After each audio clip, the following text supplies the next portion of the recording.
Fala galera, Matheus Starling aqui na área para mais um Starling Cast com um super convidado hoje, guitarrista do Fruto Sagrado, engenheiro de mix, master, Benny Maldonado. Pô, cara, brigadaço por ter vindo aqui, muita honra. Obrigado a você pelo convite, a honra é minha, meu irmão. Vambora, vamos bater esse papo aí. Legal demais, cara. Pô, hoje tá um dia complicado aqui no Rio, então assim, pô, honra dupla aí pro convidado ter vindo se disponibilizado. Muito assunto maneiro. A gente estava aqui, falei, cara, vamos guardar essas coisas aí pro podcast para não perder o evento surpresa, né? Bora, tamo junto. Então, galera, é o seguinte, eu quero agradecer ao nosso patrocinador, JMC Academy, faculdade de música australiana. Então, você tem interesse em música para game, sabia que tem faculdade de música para game? Legal.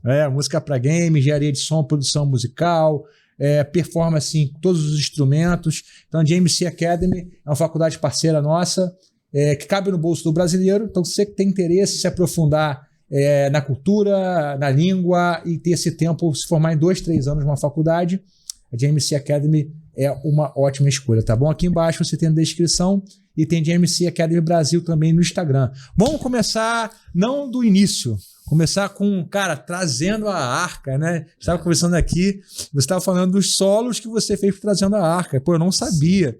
Muita gente não sabe. Pô, fala um pouco aí desse trabalho, dessa época. Não foi nem um álbum só, né? Foi mais de um. Foram 2 álbuns do Trazendo a Arca. Um foi o álbum de lançamento deles, de estreia deles, que foi o Olha Pra Mim, que assim, o disco estourou na época, fez muito sucesso. Eu lembro disso. E eu participei, isso foi 2003, se eu não me engano.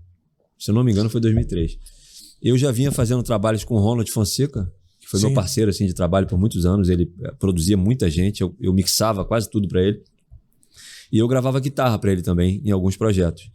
Quando ele foi fazer esse álbum, que na época era Toque no Altar, não era Trazendo a Arca ainda. Sim. Aí ele me convidou para mixar e para tocar as guitarras principais, assim, fazer os solos. Depois eu fiz um outro álbum com eles, uns 2 anos depois, que é chamado Olha Pra Mim também. Mas esses álbuns do Toque no Altar, que era da igreja do Marco Gregório, né? Exatamente. Qual que é o nome da igreja mesmo? Ministério Apacentário. Ministério Apacentário Nova Iguaçu. Isso. Não foi gravado ao vivo, esses primeiros álbuns aí? Não, tinha inserção de público, tinha... É muito comum isso, né? A gente é ao vivo, mas não é ao vivo. Naquela época, então, era mais ainda, né? Mas era o contrário, mais. Fazia ao vivo e depois ia pro estúdio, não era isso? Então, esse trabalho especificamente colhia o material do público, né? A igreja cantando e somava com todo instrumental de estúdio, mas era tudo de estúdio. Então a gente gravou tudo, depois a gente somava, entendeu? Aí nesses trabalhos eu fiz as guitarras, fiz a mix, as guitarras assim, principais, né? Eu fiz os solos, mas tinha um outro guitarrista que na época eu não lembro quem era, não lembro o nome do rapaz, mas ele fazia as bases ali, fazia as coberturas de guitarra. E aí o tempo passou, cara, a gente entrou nessa fase de que não tem mais ficha técnica. Uhum. E muita gente não sabe que fui eu que fiz aqueles solos da música. Não consta na ficha técnica? Não, consta no CD. Ah, no CD. Mas como o pessoal parou de ouvir CD, Sim. tudo pela internet, você não tem mais a ficha técnica. Então, A Tua Graça Me Basta, por exemplo, que é uma música que muitos guitarristas fazem o solo dela.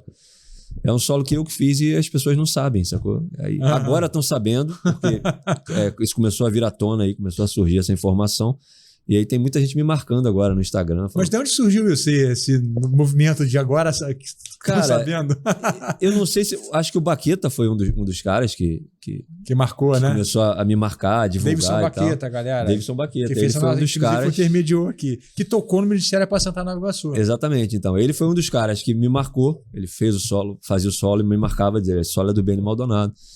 E aí teve o Leandro Esteves também, que veio aqui também. Também veio aqui. Ele já, se eu não me engano, foi ele que me marcou. Alguém me marcou numa publicação dele. Ah, entendi. Tocando solo. E as pessoas começaram a saber que fui eu que fiz e começaram a me marcar. Mas qual mais solo marcante que tem nesses álbuns aí? Cara, eu não vou lembrar o nome das músicas, né? É um álbum de 15 anos. Mas assim, todos os solos ali, pelo menos que eu lembre, foram todos os solos desses 2 CDs, fui eu que fiz. Pô, muita coisa, né? E tinha muito solo, né?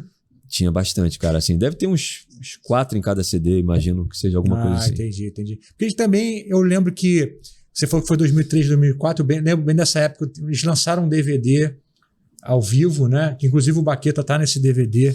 Esse DVD, eu não sei exatamente qual o DVD que você se refere. Teve um que foi gravado em Orlando.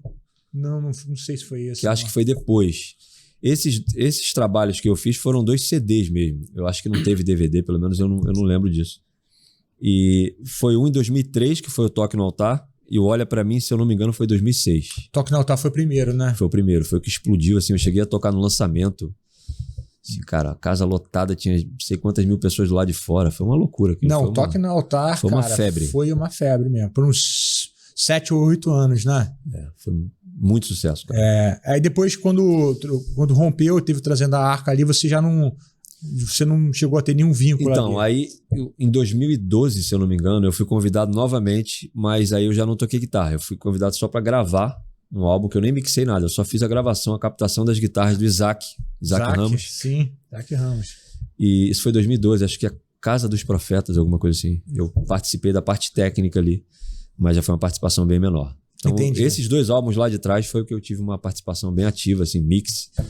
Master, acho que não fui eu, mas eu fiz mix e gravei as guitarras. Cara, mas é engraçado porque você é o cara da mix e da master, né? Basicamente, o que você mais faz hoje em dia é isso, né? É isso. E, cara, você tem tempo pra praticar? Como que é isso? Você tem rotina ou não? Então, cara, eu pratico muito menos hoje. Praticar guitarra, né? Muito menos. Eu toco guitarra ainda constantemente, frequentemente, mas eu não estudo mais como eu estudava. Eu estudava muitas horas por dia, assim, na minha adolescência. E, inclusive, assim, eu estou aproveitando agora, aproveitando um parêntese aqui nesse assunto, o Instagram e essa coisa da velocidade das redes sociais, que você pode publicar vídeos curtos. Eu estou começando a postar algumas coisas técnicas que eu não uso no Fruto. Não é que eu não use. Eu não gosto, por exemplo, de encher o trabalho da banda de solo ou de ficar fritando. Eu não consigo ver isso mais. Eu fazia muito isso na adolescência. Uhum. Eu não consigo mais ver isso como uma coisa legal de fazer. Eu não acho, particularmente pro trabalho do Fruto ou os trabalhos que eu gravo. Então ficou meio que essa coisa de uma espécie de um banco de conhecimento inútil que eu não uso. Não é inútil, porque assim, ter estudado técnica me permite ter facilidade para gravar as coisas que eu gravo. Mas eu não apresentava isso na forma técnica nos trabalhos. Sim. Então eu comecei a publicar, fiz um vídeo, na verdade, só até agora, de um exercício que eu mesmo criei, técnico assim, e pô, teve um feedback enorme assim no Instagram. Há quantos dias tem isso já? Isso deve ter 1 mês e meio. E você não deu continuidade? Não dei. Sabe por que acontece, cara? Como eu não tenho estudado mais, que foi a sua pergunta, né, assim, constantemente, os exercícios são complexos, cara. Então, para gravar aquele videozinho, que é um vídeo, um exercício rapidinho, muito curto, eu tive que praticar alguns dias antes. Uhum. E no dia eu tive que fazer um aquecimento legal. E na hora de gravar eu ainda fiz uns 6 takes até gostar de um. Entendi. Então, deu trabalho. E eu nessa correria que eu fico de trabalho, eu acabo não... Pô, cara, mas por que você não compartilha, por exemplo, gravando os seus solos épicos aí, pô? Essa é uma coisa legal. Pegar os solos do Fruto, os solos do Trazendo a Arca, gravar e... isso é verdade. E tem solos que não vão te exigir tanto tecnicamente. Não exige, também, que são muito melódicos, né? Inclusive, essa é uma característica do solo da Sua Graça Me Basta, né? Sim. É quase que é a melodia da música, basicamente. Melodia da música, né? E os solos do Fruto, os solos que eu mais gosto são os que são menos exigentes tecnicamente, assim, do ponto de vista de velocidade. Sim. O solo da música, por exemplo, Bateu Asas e Sumiu, é o meu solo favorito da banda. Porque ele está totalmente integrado à música. Ele entrou ali com uma função de complementar algo que já tem na música. Você pensa como um arranjo mesmo. Como um arranjo, exatamente. Tem que ter uma coisa funcional. Colocar um solo só para dizer, mamãe, eu sei tocar rápido. Entendi. Isso realmente, eu fazia isso na adolescência, assim, eu fazia 2.000 solos por CD, era uma coisa horrível. Uhum. Hoje eu não consigo mais fazer isso, cara. Entendi. Não tem nada contra quem quer gravar muitos solos no CD. Acho que isso é uma coisa individual. Eu, particularmente, não gosto. Eu gosto de pensar na base, na estrutura, funcionalmente no arranjo. E o solo tem que entrar nesse pacote aí. Ele tem que complementar o arranjo. Senão, eu prefiro não fazer. E você disse que tem várias músicas suas de instrumentais gravadas há 15 anos, estão no baú. Bicho, é uma vergonha. Vamos subir uma hashtag aí, alguma coisa, tipo assim, cara, libera isso aí, Manny. Eu tenho muita coisa gravada, assim. Não são músicas completas. São muitas ideias que eu comecei a gravar e já tem, assim, tem arranjos vocais, arranjos de violão, de baixo, de percussão, coisas que eu mesmo gravei e só chamei um amigo para gravar voz, porque eu não canto, não odeio minha voz para cantar. Então eu gravei muita coisa, mas nunca, na época, nem tinha essa cultura de rede social. Sim. E eu deixei guardado. Então hoje eu estou separando um tempo semanalmente para preparar isso aí, para lançar vídeos curtos de 1 minuto, 1 minuto e meio, lançando essas ideias. Porque eu tenho que publicar, jogar isso no mundo de alguma forma, entendeu? Eu acho que, cara, vou ser sincero, eu acho que você se obrigar a fazer isso vai ser um momento importante para você também, sabia? Com certeza. Porque quando você, por exemplo, eu tenho me obrigado a postar um vídeo meu tocando por dia no Rios, tá? Eu tenho feito isso já tem um tempo. Por dia? Por dia, é. Um vídeo tocando por dia lá, alguma coisa. Eu pego na hora assim e falo, cara, vou fazer alguma coisa. Mas isso me obriga, cara, a ter que gravar alguma coisa, legal, registrar. Isso fica pra mim, cara. Eu tenho mais de 200 vídeos meus tocando, dando aula no YouTube. Se hoje em dia eu fosse fazer isso do zero, eu não faria mais. Né? Os álbuns que eu gravei, cara, eu gravei 4 álbuns solo. Hoje, será que eu gravaria mais 4? A vida vai correndo, cara. Então, se você não se obriga a fazer isso, exatamente, põe esse compromisso, cara. Não, e o mundo mudou, né, cara? Essa que é a questão. Eu não gosto de publicar em rede social, é porque eu não gosto de ficar dedicando tempo a isso. Sim. Mas eu sei que o mundo hoje mudou e essa é a principal forma de comunicação. Então, de fato, eu tenho que entrar nesse nicho aí, nessa forma de comunicação, e eu tenho que acelerar esse processo, né? Porque já, assim, música de 15 anos guardada, sem nunca ter visto a luz do dia, não dá pra manter isso assim. Não, e quando eu falei que você estava vindo, muita gente reagiu assim, caramba, tá sumido o Benny, cara, né? Pô, caramba, o Benny vai aí, tempo que eu não ouço nada do Benny. Sim. Né? Então, assim, é uma oportunidade até de você reconectar com muitas pessoas, cara. Porque o Fruto marcou muito a vida de muita gente, né? Sim, cara? E eu sou um cara de bastidores. Eu gosto de ser o cara de bastidores. Então, quando eu aparecia, era por causa da banda. Ou por causa de algum trabalho. Sim. Essa cultura de aparecer como Benny, dar a cara nas redes sociais, isso é uma coisa que eu tenho me obrigado aos poucos a fazer. Mas você fala de postar um vídeo por dia, isso aí pra mim é uma realidade assim, cara. É um negócio... Quase uma lenda pra mim. É quase um negócio inalcançável, porque a minha realidade hoje é postar um vídeo por ano, sabe? Mas, cara, só de você documentar o seu dia, você já vai deixar a galera feliz, cara. Às vezes a gente acha que tem que ser alguma coisa especial, mas os vídeos que eu gravo é do celular direto. Eu não capto passando na minha, nada disso, entendeu? Aí não tem como, né? Teria que viver pra isso. Muito trabalho. Mas só de você documentar o seu dia, galera, hoje eu tô fazendo isso aqui no estúdio. Tô mixando isso aqui. Pô, galera, é o seguinte... Com certeza. Deixa eu abrir as trilhas pra vocês aqui dessa música do... Você tem essas trilhas abertas aí? De quais músicas? Das músicas do Fruto. Tem. Tem tudo lá. Aí. Sim, não, inclusive eu já abri. Abri uma sessão lá pra mostrar um trecho de uma música no ano passado e a galera ficou louca, assim, se amarrou e tal. Tem tudo lá. Podia fazer um vídeo uma questão de pegar e fazer, realmente. Cara. A galera ia pirar nisso aí. Quem ia pirar, galera? Fala aí. Quem ia pirar de ouvir as trilhas lá, o Benny abrindo, mostrando o que tem dentro. Eu tenho até um aluno, cara, da minha escola virtual, que mora no Canadá, chamado Chris, que ele abre as trilhas, cara, de várias... Ele mexe com produção também. Michael Jackson, Van Halen. Legal. Pô, bicho, os vídeos do cara, assim, são bombados, porque a galera curte ouvir como que é por trás, o que tá por trás, o racional por trás de uma gravação, né? Legal, isso é muito legal. E o pessoal que trabalha, que tá começando na música, tem muita curiosidade de saber como que o CD é feito. Sim, né? E é o teu lance, né? Exatamente. Então, aí junto com isso, eu já ministrei alguns workshops de mixagem, de gravação. E é um mercado que eu tô entrando agora com mais força, digamos assim, para aproveitar toda essa época de que o ensino está em alta, né? Sim. Todo mundo quer aprender com alguém que está fazendo no mercado há muitos anos. Sim. E então eu já fiz alguns workshops. Depois da pandemia, esse formato online começou a ficar muito mais procurado, né? Sim. E eu quero entrar nesse nicho aí. Você já faz isso há muitos anos, né? Pô, desde 2009. Online? Online. Desde 2009? Desde 2009. Pô, legal demais. Vamos conversar, a gente conversa com calma isso aí. Legal. E aí, galera, ó, tá vendo as oportunidades surgindo aí? Vamos tem que cavocar aqui para sair algumas coisas aí. Mas vamos lá, vamos voltar então pro início. A gente abriu esse parênteses aí. Cara, tu começou a tocar no super novo, sim, de um lar super musical. Teu pai tocava violão, tua tia, tua mãe. Minha avó tocava piano. Eu tenho um tio que toca violão, eu tenho um primo que toca guitarra, enfim, é muita gente musical assim na família. E eu cresci num lar onde era minha mãe ouvindo música, meu pai tocando violão num canto, meu tio tocando violão em outro. E que tipo de música que vocês ouviam em casa? Porque você foi criado na igreja, mas você falou que você nunca tocou na igreja. Eu fui tocar na igreja na adolescência, toquei um tempo na igreja, mas a minha formação musical não foi da igreja. Mas assim, era meu pai tocando violão, meu pai toca bossa nova, música brasileira assim, de um jeito bem particular dele. Meu tio tinha composições autorais também que ele ficava tocando.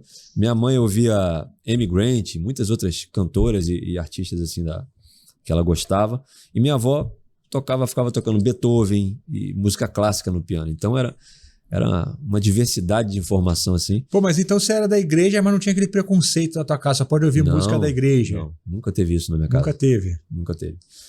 Então, assim, eu ouvia todo esse background e meus pais falam que desde muito pequenininho, assim, cara, muito novo, quando tinha alguém tocando, eu já ficava do lado ali, ficava ouvindo, Sim. Ficava marcando tempo junto, já queria interagir. Percebendo isso, minha avó, quando eu tinha 7 anos, ela me deu um violãozinho adaptado, assim, um violão pequeno, e eu comecei, a partir dali, a tocar. Eu ficava tirando as músicas que minha mãe estava ouvindo de ouvido. Você não teve, sem ter aula com ninguém? Sem ter aula com ninguém. Aí eu via meu pai tocando, eu ficava tentando pegar algumas coisas que ele estava fazendo, assim, algumas notas que eu conseguia se identificar dentro do que ele estava fazendo. Uhum. E eu fui assim, de forma totalmente intuitiva, sozinho, aprendendo. Nesse meio tempo, chegou um determinado momento que meu pai viu que eu estava me interessando, ele perguntou se eu queria fazer aula. E aí eu fiz algumas aulas com um camarada de violão, mas eu não me adaptei, cara. Porque eu vi que eu queria aprender sozinho, eu queria ficar ouvindo e tocando. E eu acabei saindo da aula muito rápido. Mas que essa aula foi muito importante para mim, porque o cara me ensinou a ler partitura nessas aulas. Aprendi o valor das figuras, o básico ali. Sim, sim. E isso foi uma coisa que eu usei muito na minha adolescência para estudar, porque na época não tinha internet, não tinha material aqui no Brasil. Um amigo foi para os Estados Unidos e trouxe uma pilha de partitura para mim. E eu estudava muito. De que era aquelas partituras? De quê? De guitarra, cara, assim, de guitarristas, de Steve Vai, música do Steve Vai. Transcrições, assim. Transcrições, Vinnie Moore, tudo isso. E eu ficava e algumas coisas clássicas também. Então eu ficava tocando e estudando aquilo, assim. E foi uma parte importante da minha formação musical. Mas o principal para mim sempre foi tocar de ouvido. Foi que eu comecei a aprender lá com 7 anos, eu fui desenvolvendo uma percepção, aprendendo.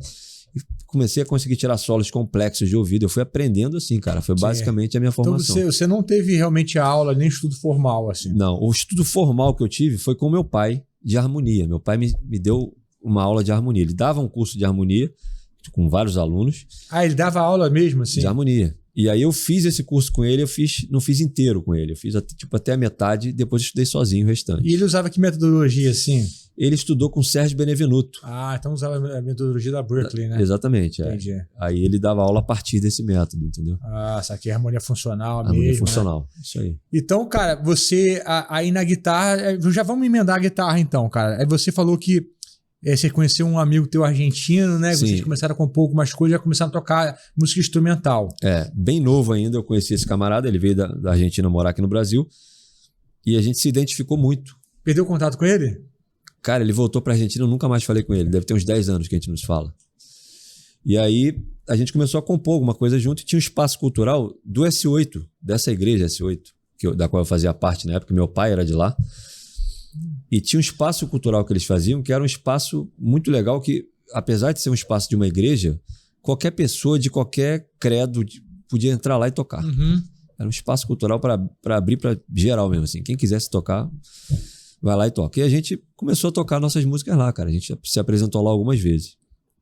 E ali, para mim, que essa possibilidade de viver de música ficou realmente... Você tinha quantos anos ali? 11 anos, a primeira vez que eu toquei lá. Muito novo, então. Falei, cara, eu gosto de fazer isso. Pô, eu tô aqui em cima de um palco tocando uma música que é minha, junto com um amigo, pô, e a galera tá aplaudindo, sabe? Sim, sim. Uma experiência muito legal. E aí, a partir dali, eu comecei a levar mais a sério.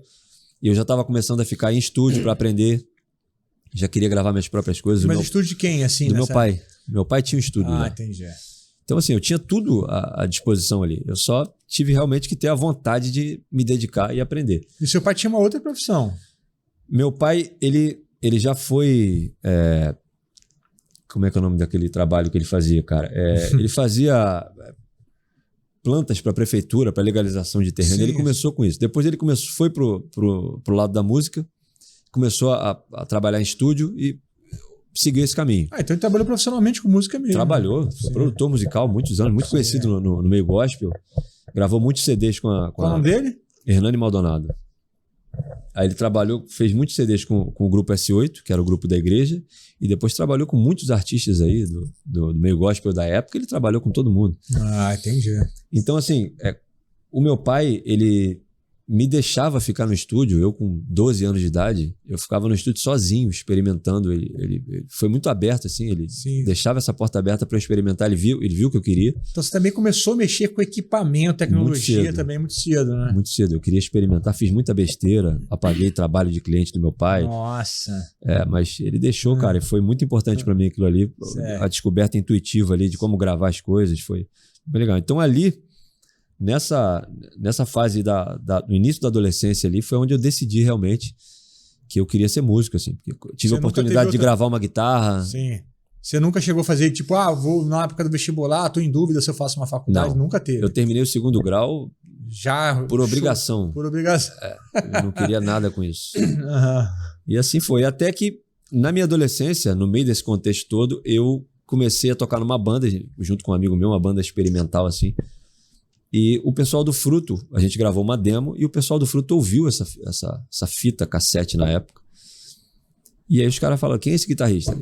É o Benny. Aí o Marcão apareceu lá em casa um dia e me chamou para tocar na banda. E assim começou. O Fruto, ele é originalmente de que cidade? Niterói. De Niterói, Niterói e São Gonçalo. Acho que tinha também ali, né? O Marcão era de São Gonçalo e o Ben era de Niterói, era alguma coisa assim. Cara, fala um pouco aí a história do Fruto e até chegar em você. Pra galera que... Eu sei que tem muita gente que acompanha o Fruto da época lá, mas é a galera bem mais velha, né? Do início, porque o Fruto Sagrado tem 30 anos, é isso? O Sagrado começou, eu acho que em 88, assim. Então, pô, tem muita estrada. Então fala do início até onde o Benny entrou na banda aí. Então, a parte do Fruto antes de mim, eu sei mais vagamente, né? Eu sei que a banda começou em 87, 88, com o Marcão, com o Benny, com o Marcos Valério, que era o tecladista. Como uma banda de metal já. Era uma banda de hard rock. Hard rock. E foi originado de um outro grupo lá, eu acho que era Grupo Luz o nome, era um grupo que tinha na igreja. Eles se juntaram e fizeram Fruto e começaram a tocar. E a banda conseguiu uma projeção rápida, assim. Eles assinaram com uma gravadora Bom Pastor, na época. Fizeram um trabalho. E aí, eu lembro que em 1992, eu já estava estudando guitarra, já estava começando a trabalhar em estúdio. Eu acompanhei a mixagem do CD do Fruto, que era Na Contramão do Sistema, que foi um CD bem importante na história da banda. Eles estavam mixando lá com o meu pai. E eu ficava em estúdio acompanhando aquilo. E 2 anos depois eu estava entrando na banda. Então tu já era meio fã da banda, assim? Eu já gostava do som da banda. O Paulo de Barcelos, que foi o cara que gravou esse CD, Na Contramão, pô, me amarrava nos solos dele, ele tocava muito bem. Ele toca ainda, ele saiu da banda, mas ele continua tocando, tá nos Estados Unidos, eu acho, morando. Sim. Então, assim, eu já gostava da banda. E aí, quando eu fiz essa demo com essa banda e o Marcão foi lá me chamar, pô, eu fiquei feliz pra caramba, pô, tocar com Fruto Sagrado. Você entrou na banda em que ano? 93, eu acho, cara. 93, tá. Então a gente tá falando. Eu entrei como freela, tá? Eu quase 30 anos já, só isso aí, pô. Eu não entrei como membro da banda definitivo. Isso só foi acontecer em 99. Ok, tá. Quando eu entrei junto com o Silas já e a gente fez a formação que fez os 3 CDs ali. O Segredo, que na verdade somos, e Distorção, que foi onde a banda parou. Tá, então fala aí, cara. Vamos falar um pouco desse tempo do Fruto Sagrado. Vamos lá. Curiosidades, o que foi marcante, o que você pode contar aqui de bastidor, essas coisas.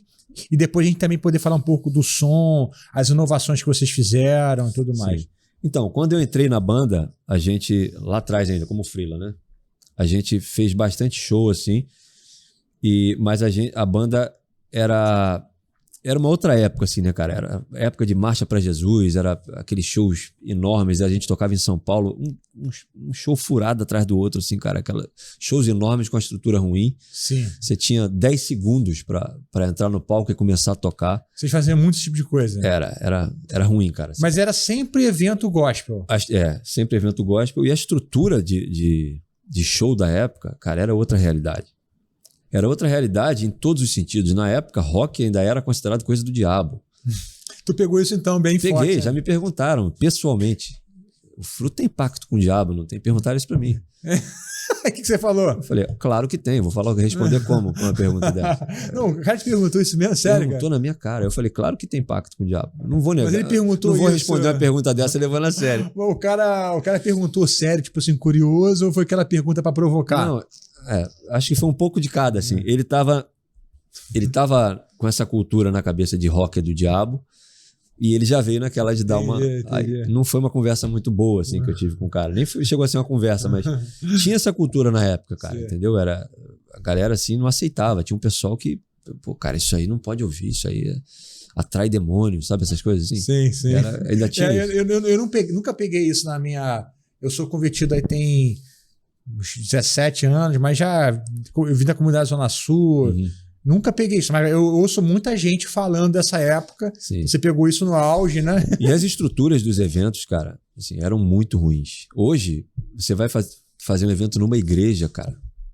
As igrejas têm uma estrutura muito melhor do que os shows da época. Sim. O show da época era o seguinte, Matheus, você vai tocar guitarra, eram 10 coros com falante estourado pra você, era o que tinha. Era isso, mano. Uhum. Se tu fosse usar a batera lá, ia ser uma pinguim daquela. Um negócio assim, impraticável, mano. Não tem a menor condição, assim, de... Hoje é inimaginável. Você vai numa igreja, a igreja tem uma batera boa. Sim. Tem um amp bom pra guitarra, um amp bom pro baixo. Chegou uma cultura diferente no Brasil depois. Então era mais comum você pegar som ruim do que um som razoável pra bom. Não, assim.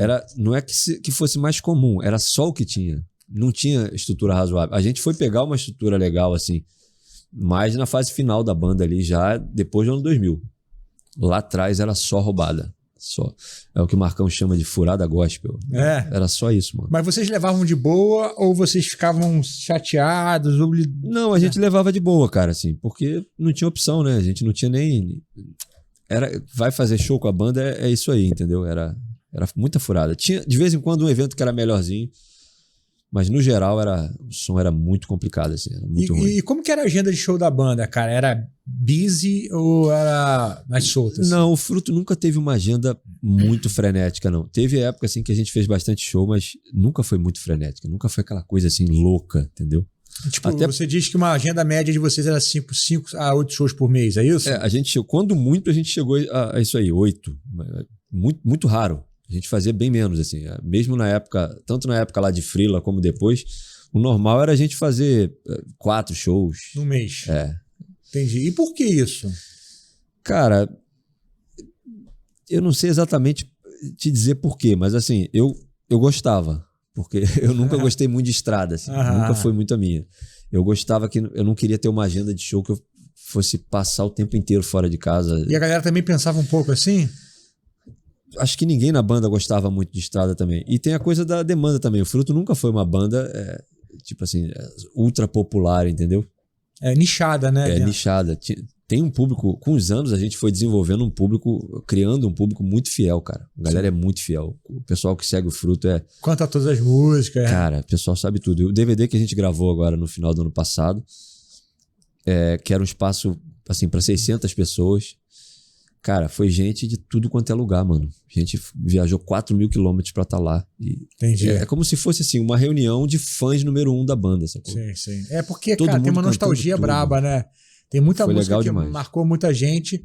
Cara, mas então a galera não conseguia viver só do Fruto, então? Não. Ninguém? Já tinha o trabalho, tinha o trabalho de estúdio, tinha os trabalhos... O seu? E os outros membros da banda?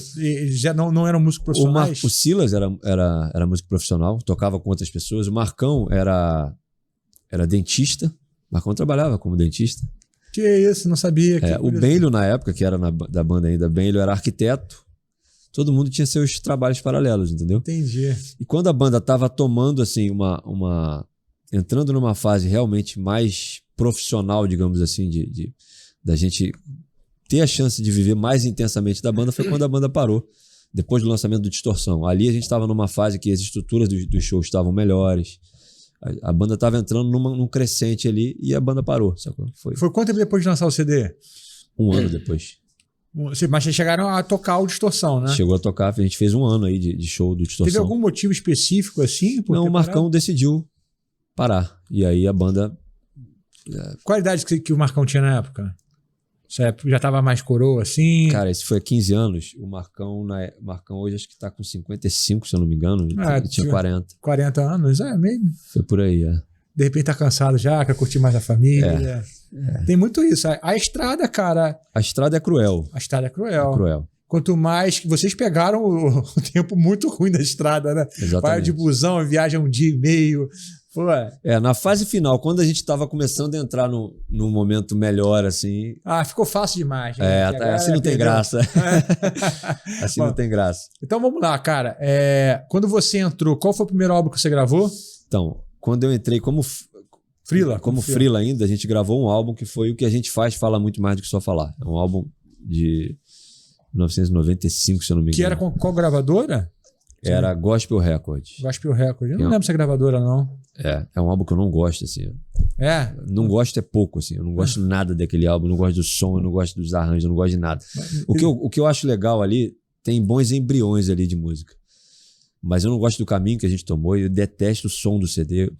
É um CD que eu não gosto. Mas ele teve bons embriões, assim, o CD. Tanto a música que a gente lançou agora no DVD, a primeira faixa, A Missão, surgiu naquele CD. Foi uma música feita lá naquela época. E é uma música muito legal, a letra. Mas feita naquela época, vocês não tinham lançado antes? Não, a gente lançou essa música nesse CD. Nesse CD, ok. E ela depois não teve uma outra regravação esse tempo todo. Então a gente lançou... Sempre gostava daquela música? Sempre gostou. Só que a gente fez um arranjo novo para ela. E a gente lançou agora no DVD. Entendi. E depois desse, qual foi o... Então, aí eu entrei na banda em 1999. O Silas entrou, né, junto também. E a gente fez essa formação, que era eu, Benlio, Marco e o Benlio. E eu, Silas, Marco e Benlio. E a gente fez o Segredo e o que na verdade somos com essa formação. Aí o Benlio saiu da banda e depois a gente fez o Distorção, que foi o último CD que foi como trio, né? Sim. A gente teve só a participação de um músico. O teu primeiro CD, cara, você também teve participação em questão de produção? Como que... Sim. A produção, desde essa fase que a gente fez com Silas, eu, Silas, Marcão e Benlio, a produção foi ficando centralizada entre eu e o Silas. Okay. Né? A gente assumiu essa parte aí. A gente era a dupla que fazia as experiências todas em estúdio, até porque o Marcão não tinha muita paciência para isso. O Marcão, ele ficava... Se a gente trancasse ele em estúdio com a gente para acompanhar todo aquele processo de experimentação, ele ia ficar maluco, ele ia surtar ali dentro, porque ele não tinha essa paciência. Então a gente compunha junto, o Marcão ia para minha casa, a gente criava o riff, depois eu ia para casa do Silas, a gente ficava ensaiando direto. Mas a parte de laboratório de estúdio, que era uma parte intensa do nosso trabalho, era eu e Silas. Era a gente fechado ali fazendo tudo, entendeu? O principal letrista era o Marcão. O Marcão fazia todas as letras. No máximo, assim, o Silas dava uma revisada, acrescentava alguma coisa, dava uma sugestão. Entendi. Mas as letras eram todas do Marcão, e o Marcão, ele tinha um trabalho de bússola também. Porque eu e o Silas, nós temos formações musicais assim mais amplas. Eu sempre ouvi muita coisa, então eu sou influenciado por muita coisa que não tem nada a ver com rock.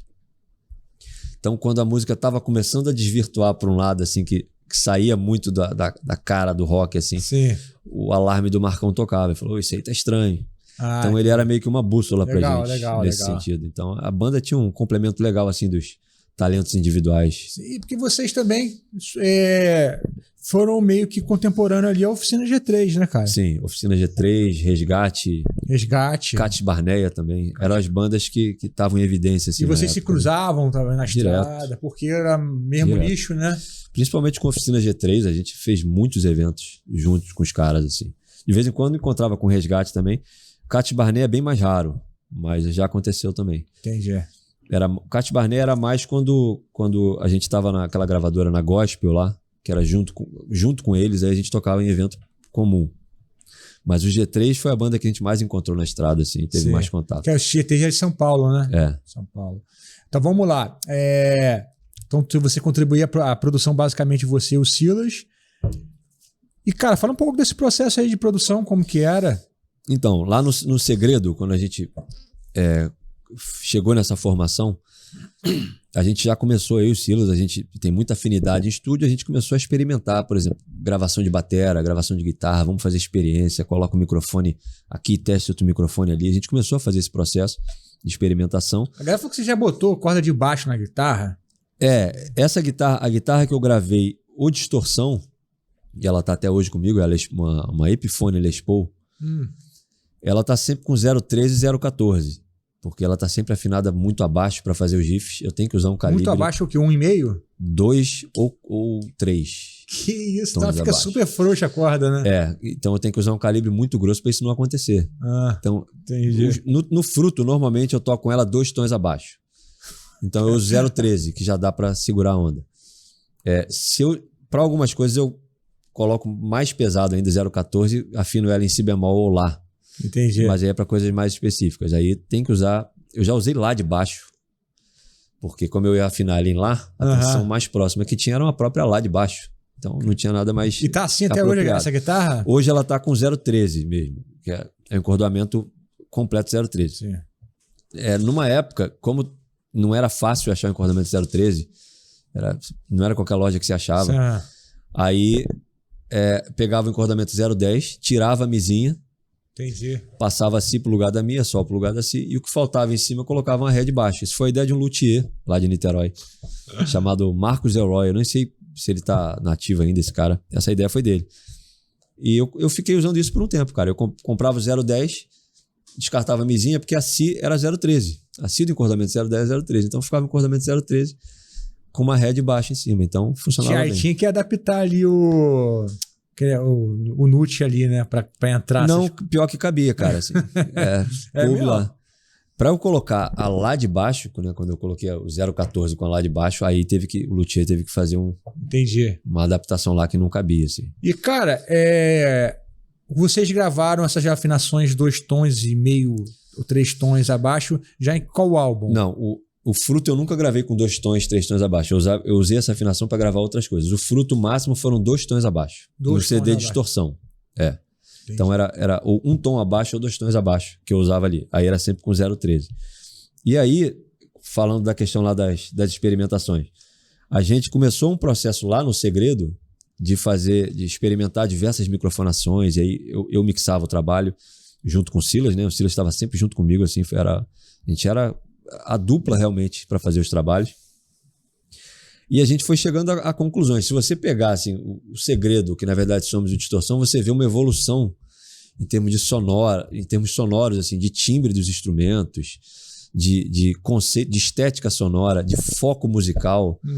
Tudo isso foram as conclusões que a gente foi chegando ao longo dos anos ali, que culminou no trabalho do Distorção, que foi um trabalho realmente assim, de laboratório, cara. Porque a gente terminou o que na verdade somos, que foi um trabalho pela MK, que foi um trabalho que me traumatizou. Por quê, porque a gente entrou na gravadora, na MK, a gente fechou com a MK e tinha que entregar o disco rápido. Então, assim, cara, foi um final de produção ali, num nível, assim, cara, de correria, que a gente acordava às 5 da manhã e ia dormir 1 da manhã. Entendi. E eu tava fazendo a mix, eu e o Silas em estúdio o tempo inteiro, fazendo mix, gravando tudo. Eu escrevi arranjo para cordas, tinha que arregimentar os caras foram pro estúdio, todo esse trabalho, aquela correria, uma pressão louca e o prazo curto, assim, a gente entrou na gravadora, tinha que entregar correndo muito e aquilo ali me deixou meio traumatizado, foi uma correria muito insana. Então pro Distorção, quando a gente terminou, a gente combinou, cara, vamos fazer um CD com calma agora. Vocês ficaram quanto tempo gravando Distorção? 13 meses. 13? 13 meses. Nossa! A gente foi na gravadora e a gente entregou o que na verdade somos e a gente perguntou quanto tempo a gente tem até lançar o próximo trabalho. Aí ela falou, vocês têm que entregar daqui... Não era MK ainda? MK. Entendi. Você tem que entregar daqui a 15 meses. A gente tirou um tempo de folga para descansar desse CD e já começou a fazer o Distorção. Porque também você tinha a vantagem de não depender do estúdio da MK, né? Não. Você podia... Essa foi uma grande vantagem, porque o pessoal os fãs estavam muito preocupados. O fruto vai perder a identidade. Mas por causa da MK? Por causa da MK. Porque a MK, ela tem uma característica realmente de controlar ali, de ter a mão em cima de todos os trabalhos. A MK tem essa característica, é a forma deles trabalharem. Mas o fruto, eles não suportavam o estilo do fruto. Entendi. Eles não aguentavam aquilo, ninguém aguentava ouvir o fruto lá dentro. Então, grava onde quiser, faz o que quiser, entrega o trabalho pronto. Tinha então a gente tinha liberdade para fazer o trabalho. Mas então, contrataram por uma questão estratégica mesmo, para ter uma banda de cara, pesada assim, ali dentro. O que rolou pra gente ir pra MK, o ponto assim de convergência ali pra gente ir pra MK foi um show que a gente fez em Vitória, onde tinha uma representante da MK, tinha artistas da MK lá tocando. O Fruto fez um show E uma mulher que era representante da MK, que estava lá nesse show, ela ficou tão impressionada com o show que ela chamou a gente para jantar depois do show e falou, vocês têm que ir pra MK. Aí a gente falou, será que isso vai rolar mesmo? A gente conversou com ela e ela já marcou uma reunião lá na MK, a gente foi e assinou o contrato. Foi bem rápido, assim. Tem jeito. Vocês aí a gente fez 2 trabalhos. Ainda estão ou não? Não. A gente fez 2 trabalhos. Depois do Distorção, a gente saiu da MK. Ok. Foi que ano que o Distorção? O Distorção foi lançado em 2005. A gente passou 2004 produzindo ele. Ele foi lançado em 2005. E é um álbum, então esse tu gosta? Não, eu gosto dos 3, cara. Dos 3 você já... Eu gosto desses 3 álbuns, Eu não gosto desse álbum lá da época do Freelo, não gosto mesmo, cara. Assim. Tem problema então, com aquele álbum. Mesmo na correria, então, você curte o álbum? Eu curto. Tem sempre uma coisa que você quer melhorar. Até o Distorção que eu olho pra trás e falo, pô, tecnicamente isso aqui podia ser diferente, mas eu não tenho vontade de mexer em nenhum desses CDs, assim. Eles foram feitos numa época, eu gosto do que eu ouço lá. Eu vejo a evolução que houve ali nos 3 CDs. Eu vejo o investimento assim, que a gente fez de tempo, a parte criativa. Tem muita coisa que eu gosto nesses 3 álbuns. E o Distorção foi realmente o álbum assim, que acabou marcando não só a banda pela questão técnica, assim, de sonoridade e tudo mais, mas foi um marco para mim também com o meu trabalho de mix. Por causa do Distorção, eu comecei a fazer muito trabalho, cara, na época, assim. Foi um disco que teve um reconhecimento da crítica especializado. O negócio, assim, foi muito importante pra minha vida profissional em estúdio, entendeu? Entendi. O Distorção. Foi um CD realmente, assim. E só pra complementar a parte aqui da experimentação, a gente fez as composições, Marcon ia lá pra casa, a gente se juntava. Eu fui pra casa do Silas, a gente ficava ensaiando, assim, ficou ensaiando por semanas e semanas, só eu e ele, criando os riffs, criando os grooves de batera. Depois que a gente fez isso, a gente foi pro Hell Studios, na Ilha, que é um super estúdio, e tava novinho na época, assim, a gente foi um dos primeiros trabalhos, estúdio maravilhoso. E a gente fez uma gravação assim, cara, super calma, super detalhista, junto com o Gerê Júnior, que é um super parceiro nosso de gravação aí, que ele foi o técnico lá do Hell. E todo primeiro dia de gravação era só para tirar o som. A gente não gravava. Chegava o primeiro dia com a batera, vamos tirar o som da batera. Colocava microfone em tudo quanto é canto da sala, experimentava tudo. No dia seguinte começava a gravar. E a gravação da batera tinha um hold lá, um pessoal para cuidar, por exemplo, da afinação. O Silas definiu a afinação, ele anotava a tensão, deixou a tensão anotada, e os holds iam com o tensiômetro lá, e mantinham a afinação sempre igual da batera, para não ceder no meio da música, de uma música para outra. Foi um trabalho assim muito cuidadoso. E a gente fez isso com todos os instrumentos. O primeiro dia era só para tirar o som e a gente começava a gravar no segundo. Então foi um trabalho, cara, assim. Isso é do Distorção, né? Do Distorção. Quando chegou na Mix, cara, eu tinha aquele leque de opções e eu nem usei tudo, assim. Era coisa que eu experimentava. Pô, isso aqui não tá, isso aqui... Você ficou quanto tempo mixando esse álbum? 4 meses. Caraca. Assim... Não, se deixasse, ficava mais 4, né? Se deixar, não, tava até hoje, né? Se não colocasse um limite, aquela história, a mixagem não termina, a gente abandona. Mas eu concordo. Então, assim, a gente foi fazendo e a gente tinha o prazo lá que a gravadora tinha deixado. Quando a gente terminou a mix, eu e o Silas, assim, experimentando de tudo ali, cara.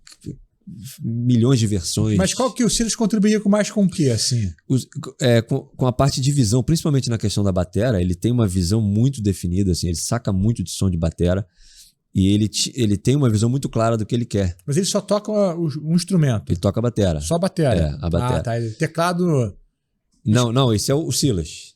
Não, tá, sim. Tá. O tocava teclado era o Benlio, né? Que depois a banda ficou sem tecladista e os teclados... Sim, extras que precisavam fazer na banda, eu mesmo fazia. Você que fazia. É isso que eu queria perguntar. Quem é que faz esses teclados ali? Eu mesmo fazia. Tá. E no Distorção, na mix do Distorção, tinha uma interação bem grande, assim, minha com o Silas, na questão, por exemplo, do som da batera. Ele tem um som muito definido na cabeça dele do que ele quer da batera. E a gente fez 1000 experiências de processos, cara, com ambiências e tudo mais, para tirar aquele som de batera, sem usar reverb, sem nada, usando só as ambiências do estúdio. Então foi um trabalho, assim, muito experimental. Quando a gente terminou a mixagem, a gente chegou a hora de masterizar. Eu já vim estudando masterização, mas eu nunca tinha feito masterização. Só que a gente não quis, a gente decidiu que eu mesmo ia fazer a masterização, porque a gente não quis pegar aquele trabalho de não sei quantos meses e botar na mão de uma pessoa para masterizar, para o cara, de repente, passar uma régua ali em um período e acabou. Sim. E a gente não gostar. Então, a gente decidiu, todo mundo, né? A gente conversou, e eu mesmo masterizei o trabalho. Eu fiquei uma semana masterizando o trabalho. fiz a experiência aqui, experiência ali, e até chegar naquele resultado. Então foi assim, a gente começou o trabalho sem know-how para terminar o trabalho. A gente foi desenvolvendo no caminho. Sim. Foi um processo de muito aprendizado, assim, naquele trabalho.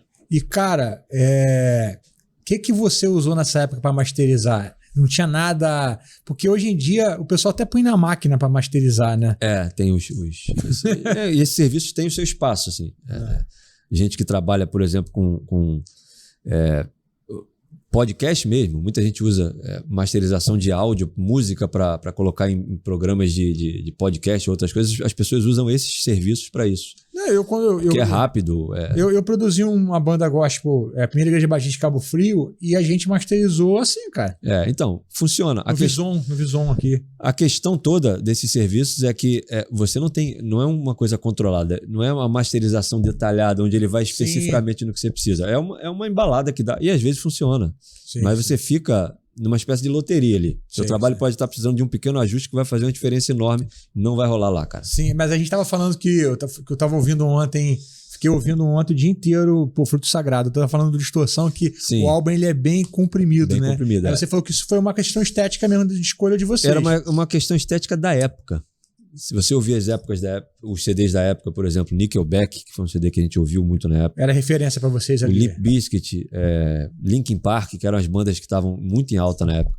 É tudo muito comprimido, porque na época... Linkin Park é comprimido pra caramba. O volume tinha que ter um volume demais que tudo assim, cara. Era muito alto os CDs. Era uma briga pra ganhar no volume na rádio, né? Ali foi o ápice da chamada Guerra de Loudness. Foi ali, cara. 2004, 2005. Foi o ápice, assim. Então, você não tinha como fazer um CD que fosse considerado competitivo sem amassar até a alma, entendeu? E quando vocês tocavam, por exemplo, você estava na MK, tocava pra caraca as músicas, né? Você sentiu que tinha uma vantagem no som de vocês, assim, por estar, né, além de ser pesado, ainda tem a compressão? Ou era na rádio, já tinha a compressão da rádio mesmo que tentava nivelar tudo? Na rádio ficava mais ou menos no padrão, porque todo mundo brigava. Era mais ou menos um limite, cara. Não dá pra você ir muito além daquilo ali. Sim. O Distorção, ele tem vários artefatos de excesso de limitação de pico. Muita gente não percebe porque não está acostumado. Mas qualquer trabalho que você comprima para dar aquele volume, você vai ter artefatos, você vai ter resultantes negativas dessa compressão. Não tem para onde correr. Mas na época... Mas esses resultantes negativos não impactam negativamente no... impactam para mim. Para alguém que trabalha, você aprende a identificar os problemas que acontecem, o que acontece com o transiente, por exemplo, o som da caixa, com a respiração que tem nos elementos internos da música. A música tem um range aqui dinâmico e de repente ela fica tudo mais próximo. Sim. Fica todo mundo mais perto mesmo por causa da compressão. Então, para quem está acostumado, isso incomoda um pouco. Mas, no geral, assim, na época não tinha o que fazer, cara. Era isso, ou então sua música ia tocar muito mais baixa na rádio. Entendi. Hoje, as plataformas, elas normalizam. Apesar de não ser uma coisa 100% redonda, digamos assim. Se você mandar uma música em qualquer volume, ela vai soar igual. Não é assim. Entendi. Mas é tudo mais aproximado. E cada vez mais, as plataformas estão normalizando por padrão. Então, se você começa a comprimir demais para deixar sua música muito alta, eles vão abaixar o seu volume. Sim. E você vai ficar só com os prejuízos daquilo. Você deixa de ter a vantagem. Então, a guerra de loudness hoje está bem menos severa, entendeu? Sim. Bem menos, sem comparação. E vocês tinham algum tipo de pressão para fazer balada, esse tipo de coisa, ou era aberto também? Não era exatamente uma pressão. Era um acerto mesmo que a gente fazia com ele. 3 baladas. Tem que ter 3 baladas, porque elas que iam tocar na rádio. Exatamente. O que na verdade somos tem 3 baladas, o que Distorção tem 3 baladas. Entendi. A gente fazia. E a gente acabou. Uma das principais músicas nossas, que é a Superman, que é a do Distorção, é uma balada que a gente fez e a música colou. Então, assim, a gente não é muito chegado em balada. Mas elas acabavam tendo um papel importante também, não só na questão da gravadora, mas com o público, entendeu? E, cara, vocês tocavam um som que sempre foi muito pesado e é bem lixado. Eu lembro, cara, na minha igreja mesmo, na comunidade Zona Sul, que eu comecei lá, e às vezes tem alguma banda mais pesada, tipo assim, PG ir lá tocar, alguma coisa. Eu não sei se já tocaram lá, eu não peguei na época, pelo menos. Mas eu lembro que a igreja ficava assim... Tinha a galera que curtia pra caraca o som pesado, mas a igreja no geral ficava um pouco assim, caramba, tá pesadaço isso aqui. uma galera mais cabeluda, batendo cabeça.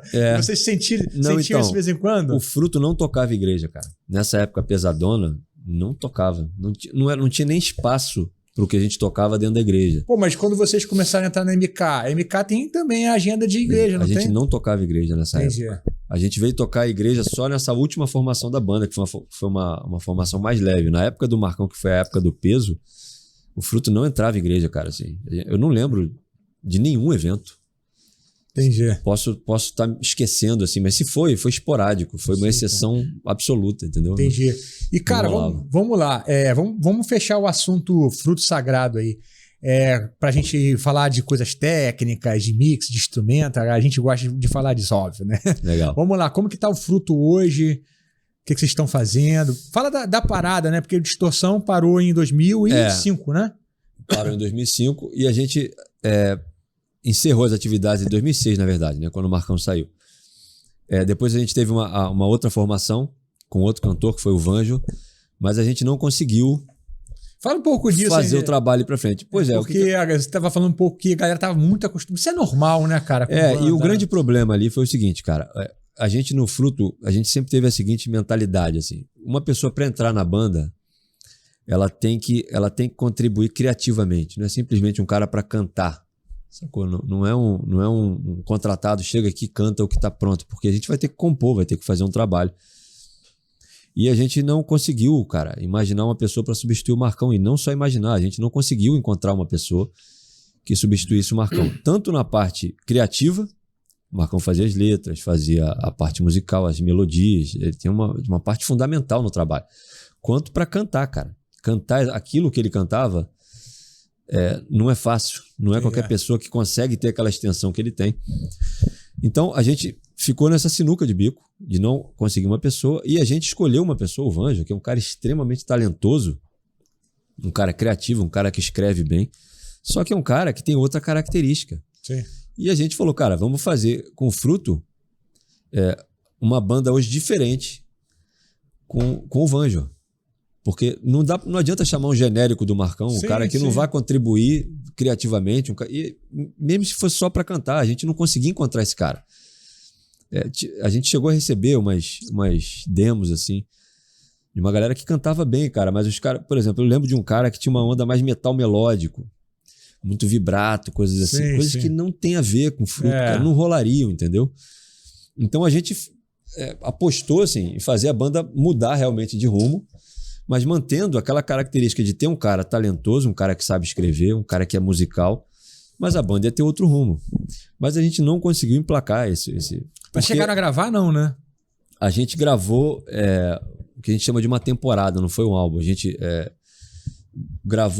fez uma gravação na casa do Silas, a gente gravou várias músicas e a gente lançou como episódios de uma temporada. Mas teve inédita nessa época também? Teve inédita, foi tudo inédita. Mas a gente não conseguiu fazer o trabalho em placar, não conseguiu. Entendi. Porque o que acontece? Quando a gente lançou o Distorção, que foi ali o ápice daquela formação, a banda parou logo depois. Então aquilo ali virou meio que um mito, cara. A galera congelou aquela imagem na cabeça. E é realmente uma formação muito forte o que a gente conseguiu ali com o Marcão. Foi fruto de um desenvolvimento de anos, cara, até chegar ali. Acho que no Distorção a banda já tinha quase 30 anos, pô. A banda já tinha, assim, muito tempo de estrada e aquela formação foi amadurecendo ali, cara, absurdamente até a gente chegar no Distorção. Então, quando a gente trouxe um outro cara mudando o estilo no início de uma nova formação, a gente não conseguiu emplacar de jeito nenhum. E a gente precisava de um tempo de evolução, cara. As coisas iam evoluir até a gente chegar num ponto. Mas a gente não conseguiu emplacar e a banda acabou pendurando. Entendi. Mas quando vocês...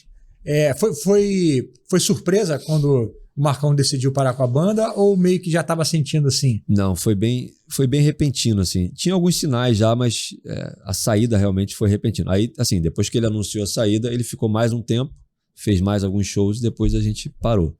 Então foi 1 ano certinho depois do lançamento do CD? 1 ano. A banda durou mais 1 ano. Aí a banda parou totalmente, depois disso tudo que eu te falei. E aí no ano passado, o pessoal do canal do YouTube Veja por Outro Ângulo, os caras tiveram a ideia de fazer um movimento vamos gravar o DVD do Fruto Sagrado. Primeiro eles fizeram uma entrevista comigo. Mas por que eles resolveram fazer isso, você sabe? Eles primeiro fizeram uma entrevista comigo. Aí eles viram que eu falava do Fruto com muito carinho, que eu falava enfim, o Fruto é muito importante para mim, eu tenho um carinho enorme pela banda. E isso ficou claro na entrevista. Depois eles entrevistaram o Silas. Aí eles perceberam a mesma coisa e começaram a fazer. Vamos fazer um movimento para gravar um DVD do Fruto. Aí conversaram com a gente topou. Eu achei que não fosse rolar, sinceramente. Mas a gente topou, vamos lá. Você não achou que ia rolar por quê? Eu não achei que a gente fosse conseguir concretizar aquilo, cara. Entendi. Cada um tá para um lado, né? É muito difícil conciliar nossas agendas hoje na realidade que a gente vive.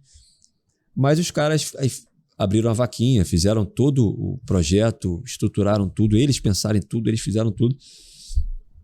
Até que o negócio tomou forma e falou, vamos gravar, cara. Aí a gente voltou, a gente fez aí um tempo de ensaio, que foi um tempo curto, mas suficiente pra gente gravar. E a gente gravou o DVD, cara, assim, uma coisa que parecia improvável. A gente gravou 15 músicas. Eu não cheguei a ver esse DVD, tá todo na íntegra no YouTube? Não, a gente só tem uma música lançada. Ah, tá. Até agora. Vai lançar a segunda na semana que vem, quer dizer, pra quem tá vendo o podcast, provavelmente já vai ter lançado, né? Mas assim, a segunda música vai ser lançada, depois a gente vai lançar o DVD inteiro. Agora mais na parte final do ano. Vai ser todo no YouTube? Não, vai ter mídia física. Vai ter mídia física. Pra galera que é tipo colecionador mesmo, que curte a banda, vai ter uma edição limitada, assim, de número de cópias bem reduzido, só pra esse pessoal que é fanzaço da banda, que quer ter a mídia, entendeu? E você, o que você achou do show, cara? Cara, foi demais, assim. Foi uma experiência. Vocês tiveram um público e tudo, né? Porque assim, a gente fez um show pra 600 pessoas lá, que é um público pequeno, assim, mas, cara, foi o melhor público que eu já toquei, assim. Porque o que eu te falei, é como se fosse só fã número 1 da banda, cara. Todo mundo que tava lá, assim, conhecia tudo da banda, cada letra, cada detalhe, sacou? Vocês estavam afiados, assim? Rolou aquela sinergia de novo? Tava legal, assim, a gente não tava afiado como na época do Distorção. Mas já nem ensaiava mais. O Distorção foi um CD que não teve edição, cara, assim. Não teve acertos musicais, assim, a não ser um fragmento aqui, outro ali, mas foi um CD que do jeito que a gente gravou foi. Sim. Né? E eu gosto dessa coisa humana. Eu tenho aversão a esse relógio que a gente tem visto hoje em todos os trabalhos, cara. Mas vocês gravavam com clique? Tudo com clique. Mas essa coisa de ninguém desencontra nada em nenhum momento da música, em parte nenhuma, não tem uma humanidade ali no negócio. Vozes 100% afinadas, isso eu acho. E vocês terrível. Gravavam separado ou gravavam junto? Separado. Entendi. Separado. Aí, pro DVD, a gente não estava naquela mesma forma. A gente teve 1 mês e meio de ensaio, mais ou menos. E esse trabalho já está passando por edição. Então, tem alguns ajustes, tem alguma coisa... Você que está fazendo, né? Eu estou cuidando de tudo. Aí tem os overdubs que estão sendo feitos. Eu estou fazendo... O princípio é o seguinte, fazer o mínimo possível e aproveitar o máximo possível do ao vivo. É isso que eu estou fazendo. E como que foi a repercussão da primeira música? Muito boa, cara. Assim, o nosso canal do YouTube estava abandonado, tinha 1.000 inscritos. A música está chegando a 130 mil visualizações. Pô, em um mês que falou. Um mês e pouco, E o canal já passou de 10 mil inscritos, assim, desde o lançamento da música. Chegou a 10 mil, então, assim... As músicas antigas o pessoal começou a resgatar de novo também? Isso, cara, eu não prestei atenção nisso. Não olhei como é que estão as estatísticas dos materiais antigos da banda, mas fez um movimento, assim, cara, em volta da banda, assim, uma coisa muito grande. Mas e aí, cara? E o Fruto Sagrado agora? Cara, eu não sei. O que eu sei é o seguinte, a gente vai terminar o DVD e a gente vai fazer uma espécie de uma mini turnê. Então vai rolar, então. A gente tem 5 ou 6 shows confirmados, mas eu digo assim, pro futuro mesmo, né, tipo, pro ano que vem, eu não sei o que vai... Entendi. O que vai rolar. Eu não digo que não vai rolar nada, porque eu cheguei a dizer que não ia rolar nada pro DVD, e o DVD tá nascendo aí. Mas o que dá pra dizer é o seguinte, vai ter o DVD e alguns shows. Entendi. O que vem depois, aí só o tempo dirá. Mas, cara, você... Porque a gente tá conversando, você é bem eremita, a gente é bem parecido em... Total. Introspectivo também. Eu sou um cara muito de casa. Eu nunca conseguiria ter uma carreira de ficar, cara, viajando 10 shows por mês. Pra mim, me mataria, sabe? Sim. E vejo que você também é parecido com isso. Não te desse frio na barriga pensar em, cara, voltar a viver de novo como era, de sair pra estrada, ou isso te dá uma adrenalina maneira, assim? Não, me dá uma adrenalina legal, assim, eu gosto disso, porque não vai ser muita coisa, sacou? Vai ser na medida ali, né? A gente vai sair, vai fazer um show aqui, 2 semanas depois tem outro, vai ter até, tem 2 desses shows aí que são colados, assim, um dia depois do outro, mas é tranquilo, assim. Sim, o que eu não gosto é a insanidade mesmo de viver na estrada. Isso eu nunca tive vontade, muito menos hoje. Né? De 45 anos de idade, eu não quero mesmo ficar viajando igual um alucinado por aí. Porque o tempo, né, cara? Eu já fiz muito show, cara, de carregar tudo. Eu tinha um Twin Reverb, cara. Eu tive que vender porque tava me dando problema. Eu tive um problema, tenho pesado demais, né, cara? Na minha coluna dessa época aí, pô. Carrega o Twin Reverb pra um lado pro outro. Não, tranquilão, pô. Tranquilão o quê? O negócio tem 50 quilos, pô. É pesado. Não, e mesmo assim, na época, na fase final do Fruto ali, com o Marcão, pouco antes da banda parar, a gente tinha uma equipe, cara, assim, era uma estrutura muito legal para viagem. A gente tinha hold para carregar tudo, tinha Mas técnica. era equipe fixa ou elas trabalhavam com outras pessoas? A gente tinha uma equipe mais ou menos fixa e tinha uns subs, assim. Quando dava algum rolo, tinha uma outra pessoa, mas os caras já conheciam a gente, então era uma equipe assim bem... Mas quem tá fechando esses shows aí para vocês aí? O pessoal lá do Veja por Outro Ângulo, eles estão cuidando de tudo. Eu não conheço esse trabalho não, o que é? Um canal? É um canal do YouTube. Gospel? É gospel. Entendi. É o André e o Lucas, né? São os dois caras lá que cuidam do canal. E eles que estão cuidando de tudo. Eles idealizaram o DVD, eles cuidaram dessa parte toda e são responsáveis também por essa parte de show. Na verdade, a parte do show é mais o André.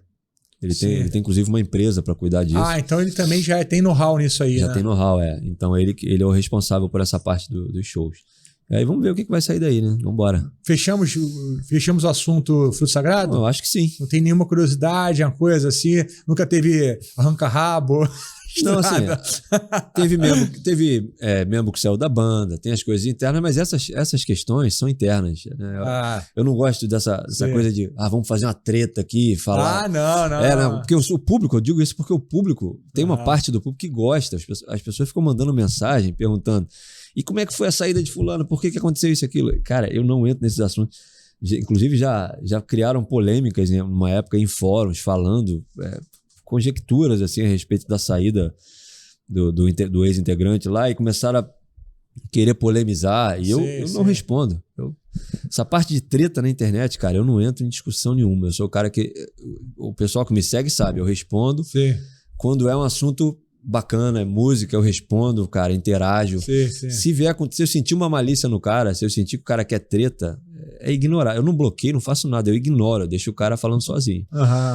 Então, assim, esse assunto interno, cara, eu realmente eu não entro, entendeu? Sim.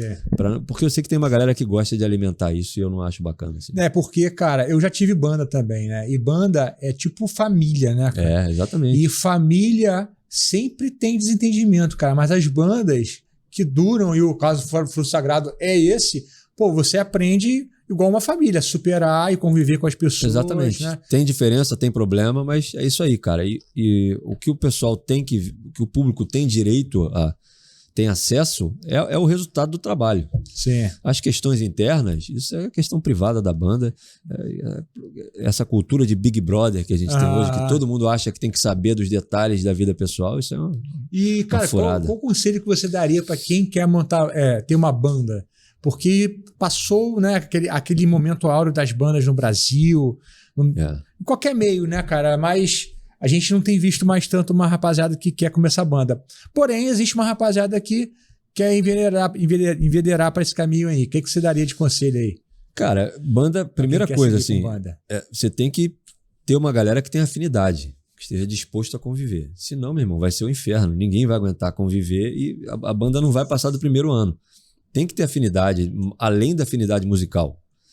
Uma banda, para se sustentar sem a afinidade musical, é uma banda, por exemplo, U2, uma banda desse calibre. Se os caras hoje estiverem todos brigados, eles conseguem se sustentar porque a parte empresarial é tão grande que os caras cumprem aquilo ali. Sim. Agora, uma banda que vai começar a ralar do zero, vai basear tudo ali no vínculo, na boa vontade de todo mundo. Se não tiver esse link humano... Sim. Não vai sair do lugar, cara. Então a primeira coisa é essa.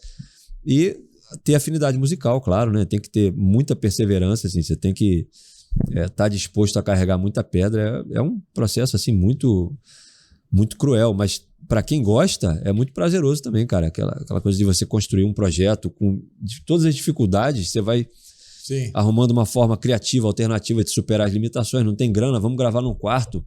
E vai fazendo. E uma coisa também de banda, sempre tem aquela coisa, não dá certo porque eu faço mais do que os outros. Sim. Sempre tem isso. Mas sempre tem alguém, cara, que vai fazer um pouco mais mesmo. Eu acho que o importante na banda é cada um fazer o que está ao seu alcance. É o que a gente fazia no Fruto, entendeu? Cada um fazia o que podia, o que estava não só nos seus talentos, mas nas suas possibilidades também. Por exemplo, a questão do Marcão que eu falei. O Marcão não ficava em estúdio comigo e com o Silas o tempo todo. Ninguém exigia isso dele. Não, porque isso ia atrapalhar o nosso clima também. Porque ele não tem essa mesma sintonia que a gente ali. Ele é um cara que ele tem as qualidades dele, tem a contribuição dele, e deixar ele ali dentro é deixar ele louco, ele ia ficar maluco. Sim. E, consequentemente, a gente ia ficar maluco também. Porque ele não ia rolar. Uhum. Eu e o Silas, a gente já ficava junto o tempo inteiro. Mesmo quando o trabalho que tinha para fazer era eu que ia fazer, o Silas estava junto. Porque ele tem essa mesma característica. Então, eu acho que o importante é isso, cara. É dar a contribuição máxima que está ao seu alcance. Se você pode fazer alguma coisa e você não faz, e o outro cara tá fazendo um monte de coisa, sim, aí o negócio dá problema, entendeu? Sim. E no Fruto a gente nunca teve isso, assim. Nunca teve, né? Em matéria de cada um fazer o que pode. Não, porque a gente...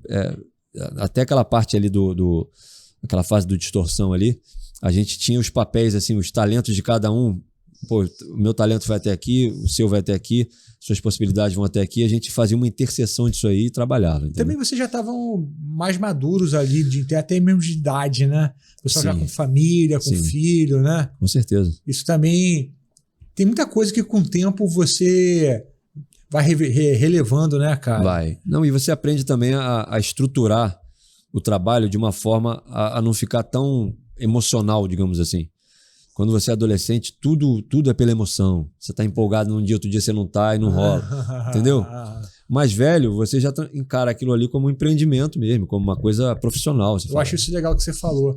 Eu tava vendo ontem, cara, um cara que...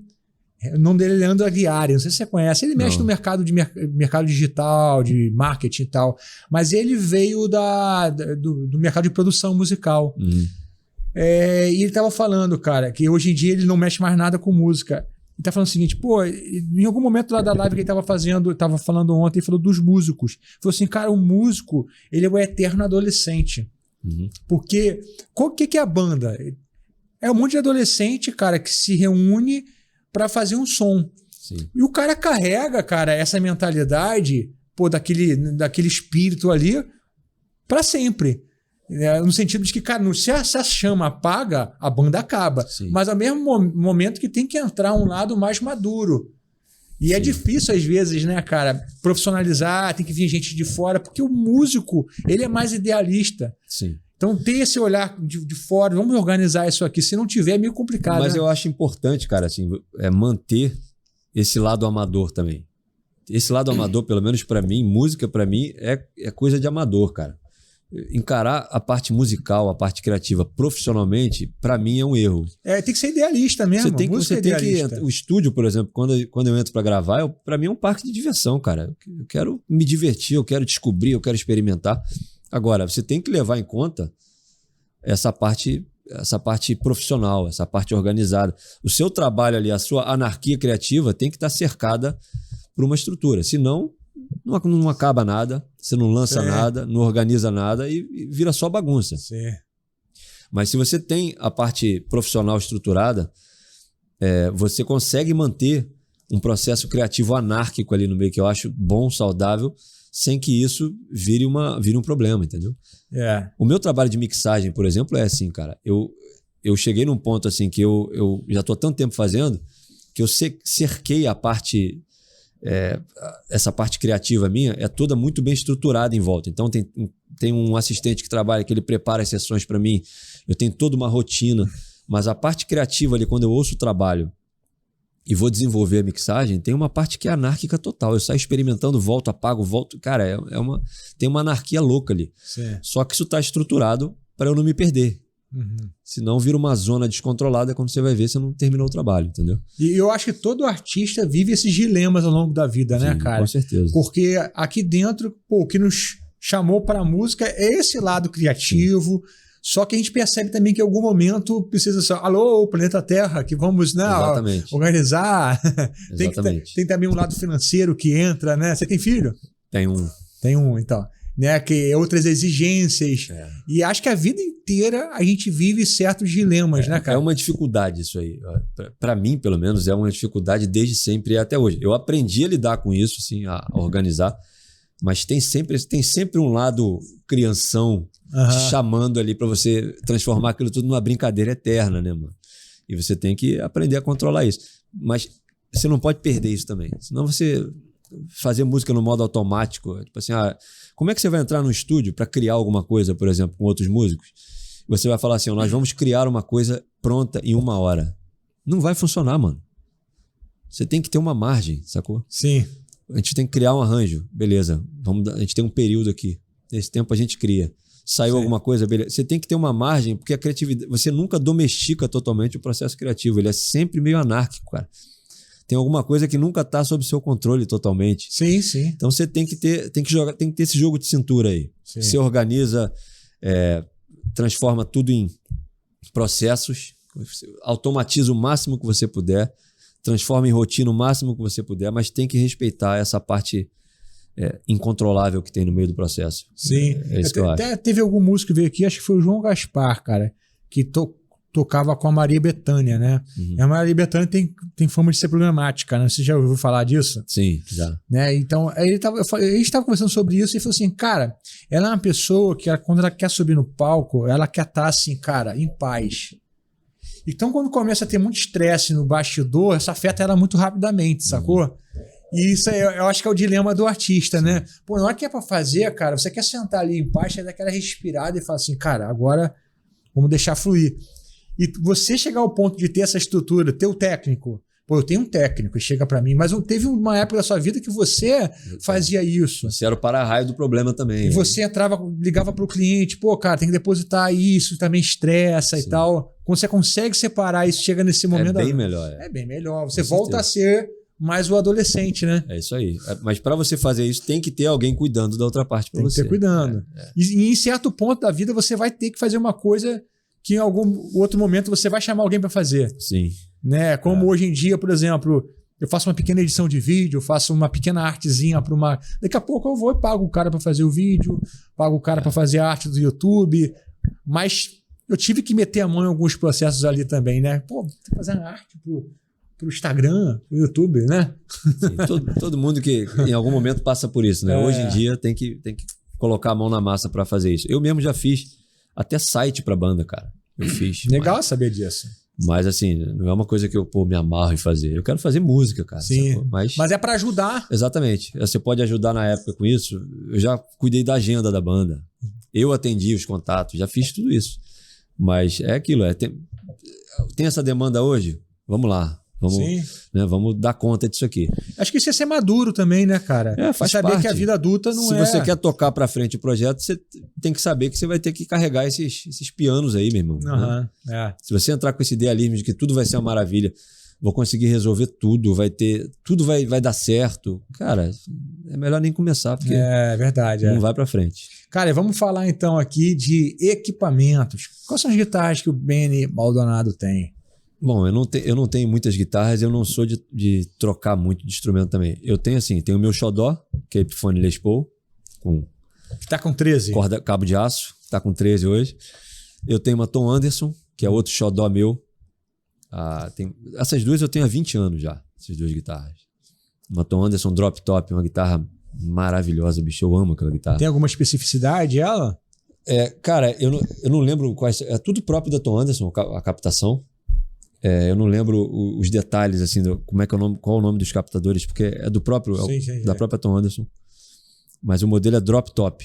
Qual que é a configuração dos captadores? São 2 humbuckers. Tá, e um no meio single. E um single. E ela cara, assim, ela tem muitas possibilidades de som. Eu tenho uma chave para cada captador, eu posso defasar um com o outro e vou independente, entendeu? De forma independente, eu posso desligar cada captador. Então, muitas possibilidades de som. Eu gosto muito dela, mas assim, pro fruto eu uso pouco ela. Porque o fruto geralmente é a grosseria da Les Paul, entendeu? Então eu uso pouco. Então eu tenho essas duas. Tenho uma semi-acústica, que depois dessas duas aqui eu mais uso para gravações pessoais, assim. Qual semi que você tem? É uma semi da Wildcat, da Epiphone também. É uma guitarra bem legal. E eu tenho outras guitarras que foram fruto de uma parceria que o Fruto teve com uma empresa chamada GBS, que é uma empresa que trabalha com instrumentos da China. Os instrumentos têm um som bom, mas tem uma parte mecânica complicada, assim, são frágeis, sacou? Mas morreu essas guitarras? A empresa, acho que morreu, nunca mais ouvi falar. A marca da guitarra é GBS? GBS. Era instrumento da China, sacou? Só que o instrumento tem um som legal mesmo, bacana mesmo.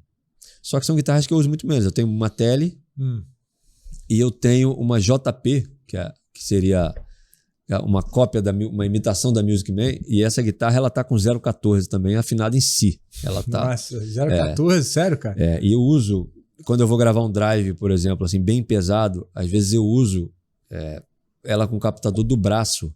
O captador do braço dela tem um grave, assim, um negócio inacreditável. Com 0,14, então, fica muito pesado. Então eu gravo o drive com a Les Paul, porque eu gosto do timbre mais da Les Paul, e uso ela para fazer um reforço só no bordão, para deixar o grave mais pesado. Sim. Então, assim, é um combo cruel, matador. Para dobrar, né? Então, basicamente são essas. Eu tenho um violão Epiphone Baxter também, e tem um violão da GBS também. O Epiphone é super grave, assim, violão com um grave super redondo, e o GBS é muito mais médio, assim, então eles se complementam muito bem. Sim. E o que você tem de amplificador? Amplificador, hoje eu estou com um amplificador só, que é um Vox VT80+. Das antigas também, que você tem há muito tempo também? Eu tenho ele há muito tempo, desde, assim, não muito tempo, eu tenho ele desde 2010. E eu tenho alguns pedais, poucos também, eu nunca gostei de pedaleira. Os drives do Fruto são todos drives de amp. Eu usava drive, a gente pode até falar aqui da configuração que eu usei, enfim. Pô, legal, quero saber. Mas eu tenho assim, um Tube Screamer, um TS7, tenho um Hatch. Clássico. E tenho um Sansampzinho que inclusive tá com problema, eu tenho que mandar acertar ele. Parou de funcionar. Mas os drives, por exemplo, dos CDs eram sempre do próprio amp. Eu gosto de drive, tem uma coisa crua no drive do amp que eu acho. Mas é bem engraçado que eu senti que era um drive de amp meio engraçado isso. Ele tem uma característica diferente. Tem uma característica diferente, verdade. Tem uma coisa crua no drive do amp que eu gosto. Não é que você não consiga isso com certos pedais. Sim. Mas eu gosto do drive do amp. Então, acho que você falou a palavra certa. Dá para sentir que é um drive mais cru. Mais cru, exatamente. Ele soa menos processado, assim. Apesar de que, por exemplo, no CD de distorção, o drive é super processado. Mas tem uma característica diferente ali no amp que eu gosto. No caso do distorção, foi um... Eu acho que ele é menos aquecido, né, cara? Eu não sei te dizer exatamente o que é, cara. Essa característica, a palavra... Soa menos processado pra mim. Tipo assim, tem alguns pedais que se você colocar um som de motor de caminhão passando por ele, sai com som de guitarra do outro lado. Sabe essa coisa? Não todos os pedais, mas tem pedal que tem essa característica. O que entrar ali sai com o mesmo som. Principalmente se você usar muito drive. Eu acho que o amp tem essa coisa... Tem uma coisa mais sensível ali na dosagem de drive. E a dosagem é crítica, né? Assim, se você colocar demais, você entra num ponto de perder definição. Se você usar de menos, você não consegue a sustentação necessária. Então, mas qual foi o que você usou no distorção? Foi o Laney VH100R valvulado com uma caixa de 4 de 10. Todo o álbum foi com ele? Todo o álbum foi com ele. E um Fender DeVille 212. O Fender DeVille, o drive dele deu conta aí? Não. O drive era do Laney. Ah, tá. E eu usei o direct out do Laney para mandar sinal pro Fender. E aí eu usei o Fender como caixa também. Porque tinha os dois alto-falantes de 12, mais a caixa de 4 de 10 do Laney. E aí a gente usou 6 microfones, 2 microfones close em cada amp, em alto-falantes diferentes. Né? Sim.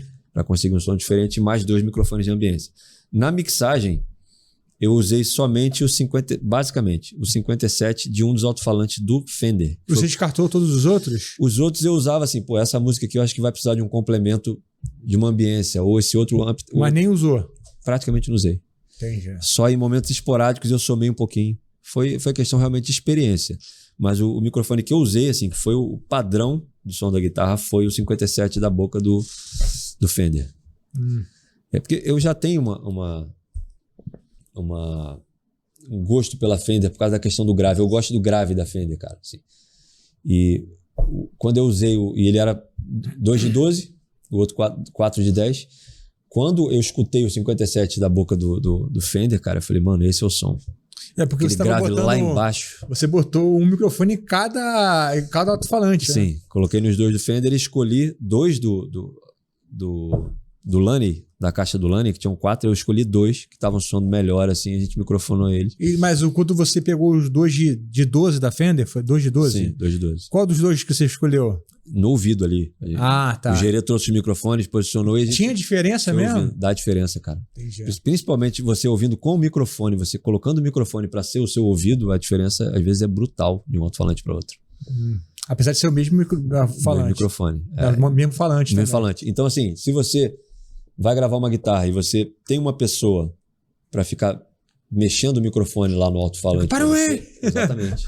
Esse é para mim, a melhor forma de gravar. Entendi. Porque você não tá vendo, você não vai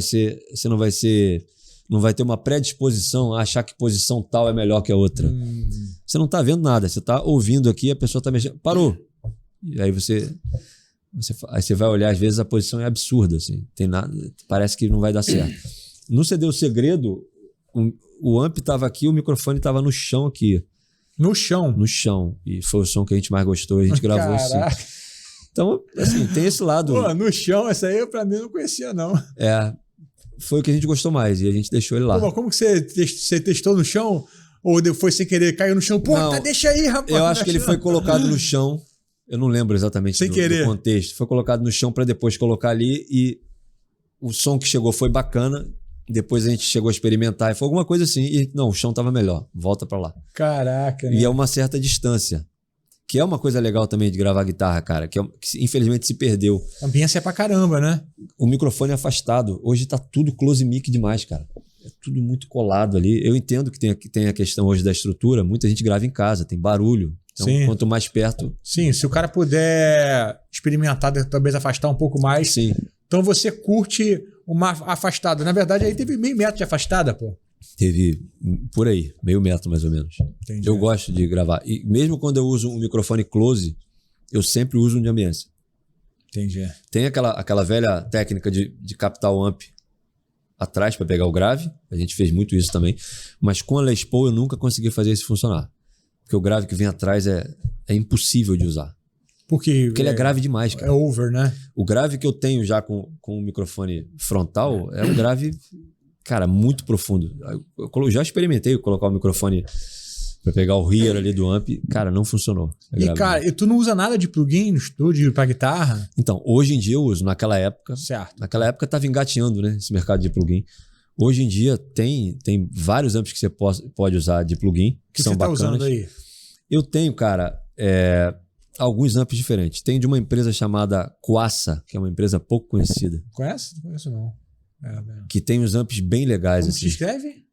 K-U-A-S-S-A. Quassa, é? Quassa. Eles têm uns amps bem legais. Tem um da Line 6, que eu tenho muito tempo atrás, da época do Pro Tools, sei lá, Pro Tools 6, 7, ainda muito antigo, que eu gosto daquele amp para algumas coisas até hoje. Eu não tenho muitos amps assim. Tem um amp do próprio Logic, que é um programa que eu uso, né, até hoje, e que eu gosto bastante também dele para algumas coisas. A grande questão para mim do amp virtual é que você não trabalha com ele da mesma forma que você trabalha com o amp Avera. Eu nunca consegui, pelo menos, com nenhum amp que eu já testei esses amps da UAD também.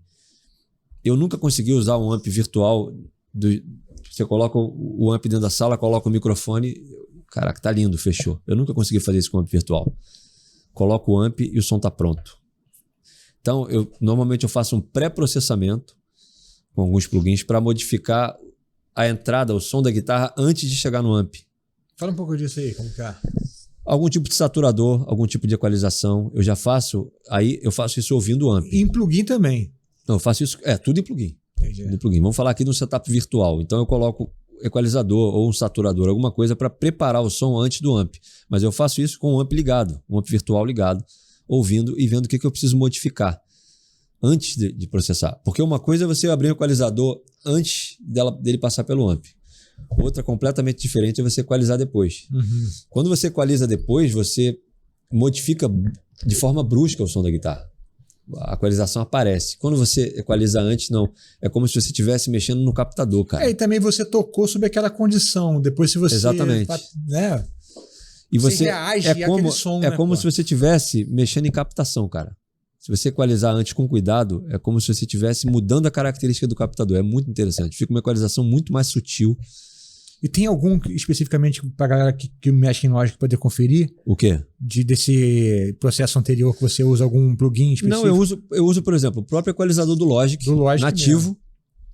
Por exemplo, eu vejo que tem uma ressonância aqui que o amp está trazendo que eu não gosto. Em vez de cortar isso depois, eu já mexo naquela frequência na guitarra antes de chegar no amp. Ou então, se eu acho que você já não deixa isso pré-save, não, cara? Tipo... Eu tenho alguns salvos, entendeu? Para Les Paul eu já tenho salvo. Que funciona com a Les Paul. Aí eu uso. Mas quando você troca de guitarra, muda tudo, né? Trocou de guitarra, você tem que refazer esse processo. Então, mas você tá gravando sempre com a mesma guitarra, né? Pois é. No meu caso, eu já tenho isso pronto. Mas assim, a questão toda é que com o amp virtual, pelo menos para a forma como eu enxergo o som que eu quero chegar, tem sempre um trabalho a mais para fazer. Entendi. Nunca ligou o amp e tá pronto. Nunca consegui fazer isso, cara, com amp nenhum virtual. No amp, a Vera, já fiz isso várias vezes. Você colocou um 57, você equaliza depois e tal, mas o som já tá todo ali, entendeu? Mas o teu som que você tá fazendo, as coisas instrumentais aí, tu tá gravando com amp ou com virtual ou a Vera? Hoje eu tô gravando quase tudo com o virtual. Eu gravo algumas coisas com o Vox, porque eu gosto de algumas características específicas dele, mas a maioria hoje é 100% virtual. Entendi. Em breve, se Deus quiser, eu vou postar alguma coisa disso aí. E nessa época que você gravou lá atrás o... Distorção? O Ministério Apacentar lá, era sim. Então... Não, essa época do Ministério Apacentar era tudo amp mesmo. Você ia no estúdio um outro estúdio, você não tinha estúdio ainda nessa época? Na verdade, as guitarras do Trazendo a Arca, cara, eu gravei do... Que não era Trazendo a Arca Olha Pra ainda. Mim, isso. Do Olha Pra Mim, não. Do Toque no Altar. Quando a banda era Toque no Altar. No álbum Toque no Altar, que foi o primeiro, eu fiz no Maldonado Studio, que era o estúdio do meu pai. Ah, tá. Que eu já gravei as guitarras lá e mixei lá. Foi tudo feito lá. O Ronald ia pra lá, passava o dia lá e a gente fazia tudo, sabe? Eu gravava os solos, mixava, fazia a parada toda. O álbum seguinte, se eu não me engano, eu gravei no estúdio do Ronald, cara. Agora, o Ronald morava aqui no Rio, né? Eu acho que ele mora na... Se eu não me engano, ele mora aqui, cara. No Recreio? No Recreio, se eu não me engano. Não sabia. Eu não sei, quer dizer, ele já morou aqui, eu não sei se ele tá morando ainda. Sim. Eu acredito que sim. Mas ele morava na época em Nova Iguaçu. Porque eu sei que o Isaac Ramos tá morando, acho que no Nordeste. Ele voltou pra lá, O Isaac voltou pro Nordeste. Mas na época o Ronald morava em Nova Iguaçu, ele tinha um estúdio lá, na casa dele ali embaixo. Sim. E eu gravei, se eu não me engano, eu gravei todas as guitarras. Você não lembra qual era o amp não na época? Não lembro, cara. Não lembro mesmo. Muito tempo, cara. Tem muito tempo. Memória ruim já. Cara, mas vamos falar também do Benny colocando guitarra para outros artistas. Você também teve um período que você gravou algumas coisas, né? Sim, eu nunca fui de fazer muitos trabalhos com outros artistas. Eu fiz o Trazendo a Arca e cheguei a gravar guitarra para artistas que não tem nada a ver com rock, como Cassiane. Mas era assim, era sempre a guitarra drive. Os caras me chamavam para fazer a guitarra drive, né? E você já fazia em casa nessa época? Já estava fazendo em casa? Não, o trabalho da Cassiane, por exemplo, eu gravei com o Jairinho, né? Lá no Reuel. Lá no Reuel, gravei lá com ele. Gravei Elaine de Jesus também, lá no Reuel. Com o Rogerinho? Não, foi com o Jairo também, cara. Foi com o Jairo? Foi com o Jairo. Eu já gravei para Cristina Mel também, que na época era produção do Natan Brito, do Band e Voz, tal, ele produzia.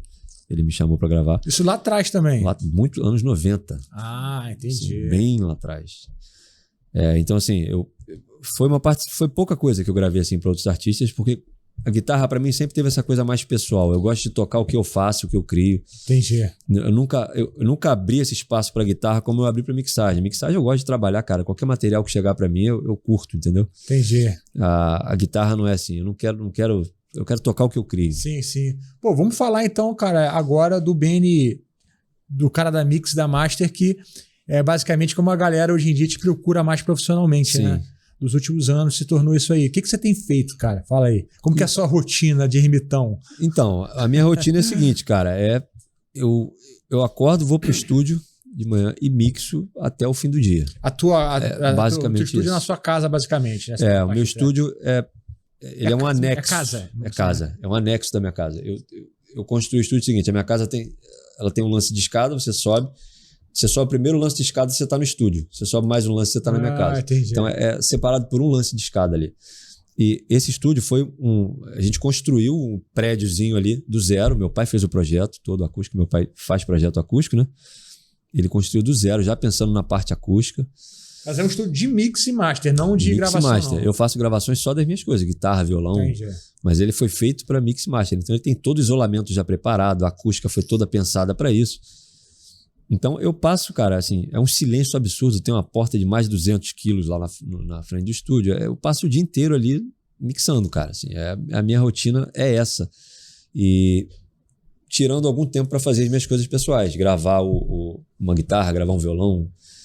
Agora eu estou tirando um tempo semanalmente, 3 vezes por semana, para cuidar desse projeto de lançar as coisas antigas. Eu estou tirando um tempinho semanal para preparar isso, para eu poder começar a publicar em sequência. Porque eu não quero fazer uma musiquinha, lançar e abandonar e ficar mais 3 meses. Então eu estou fazendo isso. Mas a minha rotina é basicamente essa. Eu desço pro estúdio e passo o dia mixando. Você vai de manhã ou vai na parte da tarde? Vou de manhã. Cedão? Você acorda cedo? Cedão não. Assim, eu vou 9 horas, 9h30, por aí. E aí fico até a hora que tiver que ficar. Qual que é a idade da sua filha? Meu filho, Rafael. Vai fazer 10 anos agora. Ah, então agora é novinho ainda. Novinho. Não vai lá no estúdio ele? Vai, às vezes ele vai lá, fica um tempo lá comigo. Ontem eu estava ouvindo a música do DVD do Fruto, que vai ser a próxima a ser lançada. Eu estava ouvindo ela editada lá, que já está pronta para mixar. E aí ele ficou lá pulando, ouvindo a música, pulando. Mas ele não tem interesse por música, não? Não tem, cara. Assim, ele tem toda a mesma abertura que o meu pai me deu, ele tem, mas ele não tem interesse. E eu não fico forçando. Toca aqui e tal. Mas isso é muito doido, né, cara? Eu tenho 3 filhos. Eu tenho um que também tem essa idade aí. Acabou de fazer 11, né? Eu tenho a menina de 14 e um moleque de 15. Cara, mas a minha filha é super interessada e os outros não. Mas eu acho que sabe o que acontece, cara? É falta de referência na mídia, né? Uhum. Porque, tem música em casa, mas os amigos não estão interessados em música. Exatamente, Então o moleque joga futebol. Todo mundo joga futebol, então é futebol. Todo mundo gosta de videogame, então, é videogame que você vai gostar. Você não vai ser um maluco no meio do negócio, né? Eu acho que a época hoje também, cara, tipo, meu filho, assim, essa geração nova já nasce com o celular na mão, né, cara? Assim, os caras que começam a ter vários interesses digitais, assim, que a gente não tinha na época. Sim, Então, assim, eu lembro que eu mergulhei pra dentro da música, assim, na minha infância. Meus amigos me chamavam pra ir pra praia e eu não ia, cara. Eu queria ficar tocando, entendeu? Então hoje, assim, o meu filho, ele não tem realmente, assim, ele vai lá, pega o violão, às vezes fica tocando, brincando alguma coisa, mas ele nunca demonstrou interesse. Sim. E eu deixo esse espaço aí pra ver se ele vai realmente querer. Se ele quiser, vai ter todo o meu apoio. Sim. Mas se ele não quiser também, vamos ver o que ele vai querer fazer, vamos descobrir isso aí. Mas você então entra às 9 horas, aí para na hora do almoço... E vou até a hora que tiver que ir. E tua mulher não ela reclama? Ela tá super acostumada, a Nel, assim. Acostumada, se chegar 11 horas em casa, ela tá tranquila. Qualquer coisa que precise falar comigo, ela passa o interfone pro estúdio. Eu, às vezes, paro o trabalho e vou lá em cima, fico um pouco com eles. Toma um cafezinho. Eu tô em casa, tem essa vantagem, né, cara? Assim, a gente tá sempre perto. E a vantagem do meu trabalho também é o seguinte, tem essa rotina insana que eu vivo, mas vamos fazer uma viagem? Vamos. Eu tiro uma semana, eu tenho essa liberdade também. Sim. Então as coisas se compensam, entendeu? A rotina insana é por demanda, é isso? Tipo assim, cara, tem um sempre projeto. um trabalho, isso aí, tem sempre um trabalho. E todo trabalho que você pega de gravadora ou de um artista, tem sempre pressa, cara. Hoje em dia tá pior. Ninguém te procura para fazer um trabalho assim, cara, vamos lançar um trabalho daqui a não sei quanto tempo. É sempre assim, vamos lançar semana que vem, né? Mas qual, você um álbum de 10, 11 músicas, qual que é o período que você considera adequado, ideal para fazer uma mix, que você, fica bem? 11 faixas no trabalho, 10? Vamos botar 10 faixas aí. O ideal, assim, uma mix, cara, para você levantar uma mix da forma que eu trabalho hoje, ela leva um dia, um período de 8. Pode dependendo do trabalho, da instrumentação, do arranjo, você pode terminar uma mix em 4 horas, você pode terminar assim, a primeira versão, né? Não, você disse de quê? De uma música? De uma música. Tá. Você faz a primeira versão em 4 horas, 6 horas, 8 horas, 10 horas, depende do arranjo, depende de um monte de coisa. Essa é a minha forma de trabalhar. Eu conheço gente que mixa 3 músicas por dia. Isso pra mim... Então pra você é uma por dia. É inviável, é uma por dia. E aí, além dessa uma por dia, você tem as revisões com o cliente. Principalmente se for um artista novo que você não está acostumado a trabalhar, por mais que eu peça o máximo de referências assim, que ele possa me passar antes, eu converso muito com ele. Sempre tem aquele alinhamento que você tem que fazer com o cara para vocês ficarem na mesma página ali na tem aquele cara que acha que a mix vai salvar a coisa mal gravada, né? Esse é um ponto, você tocou num ponto chave, porque hoje a mixagem se tornou uma coisa meio mágica, cara. Se tornou uma coisa meio mágica, porque por conta da pressa da época que a gente vive, o estúdio perdeu essa característica do laboratório que eu falei que a gente fazia. Não tem mais isso. O estúdio é uma coisa protocolar, você entra para registrar e sai correndo.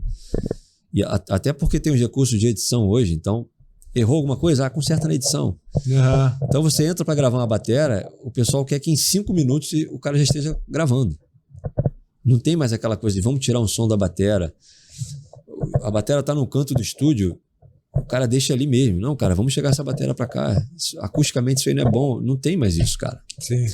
E que é uma coisa que as pessoas não entendem. Vou contar um episódio rapidamente aqui que é emblemático disso. Anos atrás eu recebi uma música de uma banda para mixar e eles me falaram que a referência deles era o Led Zeppelin. Falei, pô, legal, os caras fazendo um rock. Gravar tudo junto, todo mundo gravou junto. Um rock vintage e tal, um rock com uma proposta, né, daquela época. Quando eu abri o material, tudo close mic, cara. Tudo microfonação de perto, que é uma característica da nossa época. Eu falei, cara, os caras não ouviram Led Zeppelin, não é possível. Porque... Você sente aquele Led vazamento, Zeppelin não, né? foi gravado dessa forma. Aquela época, as coisas, para você tirar o som, você tinha que tirar na gravação, cara. Você tinha que trabalhar na gravação. Então os caras distanciam o microfone, chega para cá, move para lá e chegam no som. Então, a mixagem hoje tem a visão meio mágica, cara, da mixagem. Sabe? É um negócio assim. Qualquer coisa que entrar ali vai sair do outro lado do jeito que ele quer. Então, assim, por isso que eu tenho sempre uma conversa extensa com o cliente quando eu vou começar a trabalhar com ele. Nunca trabalhei com artista. Eu tenho uma conversa longa com ele. Ele manda uma referência. O cliente é quem que você está falando? Pode ser um produtor, pode ser uma gravadora, pode ser um artista. Então, o produtor você até conversa, então... É porque normalmente o produtor é mais fácil. Essa noção já. O produtor, né? É bem mais fácil conversar. Quando é o artista, você já tem que ver qual é o conhecimento técnico do cara para você ter certas conversas. E, na verdade, o problema é quando o artista te procura quando o trabalho é finalizado. Sim. E o problema, acho que deve ser o seguinte: não, Benny, a minha referência é aquela mix que você fez lá no outro trabalho. Tem muito isso. Tem muito Fala assim, mas não, meu filho, não dá mais, porque já tá tudo fechado aqui. Tem muito isso. Pô, eu quero o som daquele trabalho que você mixou, mas peraí, é a gravação. Aí você vai ouvir a gravação, não dá para fazer. Sim. Não dá para você extrair uma coisa que não tá ali, cara. A mixagem é um trabalho de acabamento. Sim. Né? Mas essa função do engenheiro de mixagem, que é uma coisa que surgiu de fato dos anos 80 para cá, principalmente com Bob Clearmountain, ele que lançou isso aí, né? Que se tornou um superstar da mixagem, assim. Porque antes não era assim. Nos anos 70, cara, o cara que gravava era o cara que mixava. A mixagem era só o polimento daquilo que você fez na gravação. Que, na verdade, devia ser assim até hoje. Porque mixagem não faz milagre, cara. Mixagem, você não transforma a água em vinho na mixagem. Sim. Mas essa mentalidade está espalhada, infelizmente. É porque a mixagem, cara, ela antes de... Acho que o conceito, talvez, básico, posso estar falando besteira, é você calibrar os volumes, né? É calibrar os volumes e você fazer polimentos. Por exemplo, você gravou uma guitarra, tem uma frequência que está sobrando aqui. Sim. Você ajusta ali. Está faltando um pouquinho de frequência alta, que o microfone nunca capta exatamente como a gente ouve. Você vai lá, compensa. Sim. O ideal da mix é que seja feito assim. Se o negócio vier cru demais, vier muito problemático, aí você tem que fazer alterações mais bruscas. E fazer edição, né, cara? E aí você já começa a ter perda.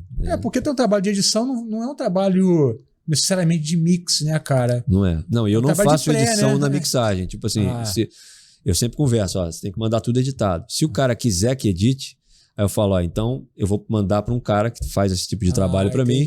Ele vai fazer, você vai acertar com ele. Entendi. Depois eu vou pegar para mixar. Porque aí o trabalho vai estar 100% pronto para mixar. Senão, se você misturar as etapas, aí vira loucura, entendeu? Pô, tem uma especificidade aí interessante que você falou sobre dobras, né? Nos CDs que você gravou do Fruto. Fala um pouquinho disso aí. Então, além das dobras da guitarra, né? De eu gravar uma vez, dobrar, às vezes dobrar até mais, de fazer mais de uma dobra. Todos os riffs ali, eu não sei, eu acho que eu nunca falei isso, cara, em lugar nenhum. Se eu falei, foi uma vez. Mas todos os riffs do Fruto, dos CDs, eles foram dobrados com violão de aço. E aí na mixagem eu equalizava de uma determinada maneira para reforçar tanto as frequências altas quanto o corpo, né, da guitarra ali, a parte do grave. Mas com cordoamento normal do violão? Normal, 011, assim. Mas o que você acha que isso traz de benefício ali no final das contas? Cara, ele define a frequência alta e ajuda também na definição do corpo, que a gente perde um pouquinho com o drive, né, do grave. Agora, eu coloco num ponto ali que o violão não aparece, assim. Mas se eu desligar, você percebe na hora, assim, a diferença. Entendi. Você acha que uns poucos são metálicos assim? Ele ajuda a definir as frequências altas nesse sentido aí mesmo. Dá uma coisa meio metálica. E o grave também fica mais consistente. Teve um cara até hoje, uma pessoa que me mandou mensagem perguntando: você dobrou isso com o violão? Porque ele percebeu. E você pegou isso de alguém ou foi teste? Não, foi teste mesmo em estúdio. A gente teve a ideia lá de dobrar e funcionou muito. E quem que, na verdade, foram as tuas referências assim de mix, cara? Tem algum cara específico? Não, eu gosto de muitos engenheiros, assim, que não são dos mais conhecidos, na verdade. De mix, eu gosto muito do James Farber. É um cara que faz trabalhos mais de instrumental acústico, assim, quartetos e tal. Mas quarteto de quê? Com batera, Vera? Tem um músico brasileiro chamado Chico Pinheiro. Você conhece Chico Pinheiro? Então, ele já mixou os trabalhos do Chico Pinheiro. Ele faz muito esse tipo de trabalho, assim, tipo do Chico Pinheiro e quartetos tocando ao vivo, coisas assim. Ele é muito bom, cara. Ele é um músico, um mixer excelente. Um outro cara que eu sou absolutamente assim, fã dele, cara, é um coroa já, o Keith Johnson.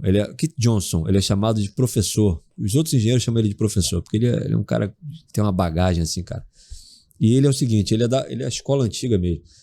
Ele grava, bota a banda numa sala, grava, microfona todo mundo de uma maneira ali muito especial, assim, e a mixagem já começa ali, né? E ele faz só pequenos ajustes. Ele é muito louco, assim, ele modifica microfone antes de gravar, ele é um cientista mesmo.